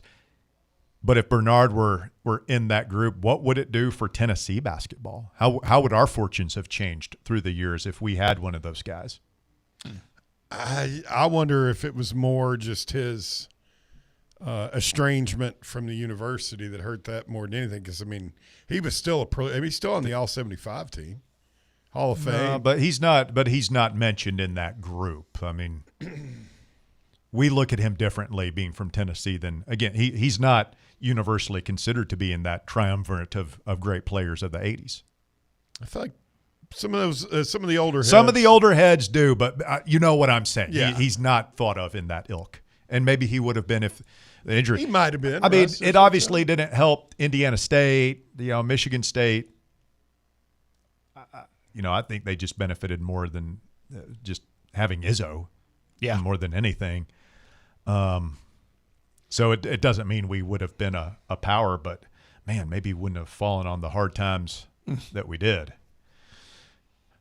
Walker Smith's generation. Bob, you weren't even here for 5 and 22. I mean, no. The Wade Those are Houston dark days. those were lean years, man. Yeah, that had to be rough. That had to be rough, man. And then to go from that, I mean, he amassed and was a funny guy to follow. But, yeah, that Kevin O'Neal basketball was boring. Oh, as hell. my first year in Knoxville, I was like, me at this point, college basketball guy, I was like, okay, man, I want to go see some Tennessee basketball. And I was like, what in the hell? What in the hell am I watching, man? I wasn't old enough to know any different. I thought it was pretty cool, man. I thought, and I still think if he had stayed that he would have had more success than Jerry Green. But he just wasn't wired to – he was a wandering – It makes Gene Katie look like the Showtime Lakers, dude. He was just a psycho. But do you know whose number he had? They kicked Pearl's ass when he went head-to-head with him a couple times. When He came in here and won. Yeah. At USC? Yep. And then out in L.A. beat him too. Isn't that weird how some coaches can just get up on just seem to own another coach? It's usually really great good. defensive coach. I mean, makes Barnes seem like Paul Westhead, whichever one was the Westhead. Makes Barnes seems like Kim Caldwell. There you go. Stylistically, not By the way, physically. speaking of Kim, they got a big game tomorrow night. They do. Yeah, the Kentucky coming in here. Yeah, number 11. Are you going to be there? No, because it's a 6:30 start. So my wife's going to take a They friend. just stomp the cats. You stomp a mud hole in them, Kimmy. Send him packing back up 75 to the coal mines. That Kentucky team's good. That coach, Kenny Brooks, nice coach there. We'll see how nice he is. We invented tomorrow. this thing, They gotta Bob. come into our house. The house that Pat built. Remember they smoked Kimmy last season. It was I remember that. It was on the road though, but still. It was a blemish on last year's resume. Thank you, Walker. Yep. Thank you, Bear. Thank you, Bob. I'm Russell. Have a great Wednesday evening. We'll do it again tomorrow, 3 to 6, right here on Fan Run Radio.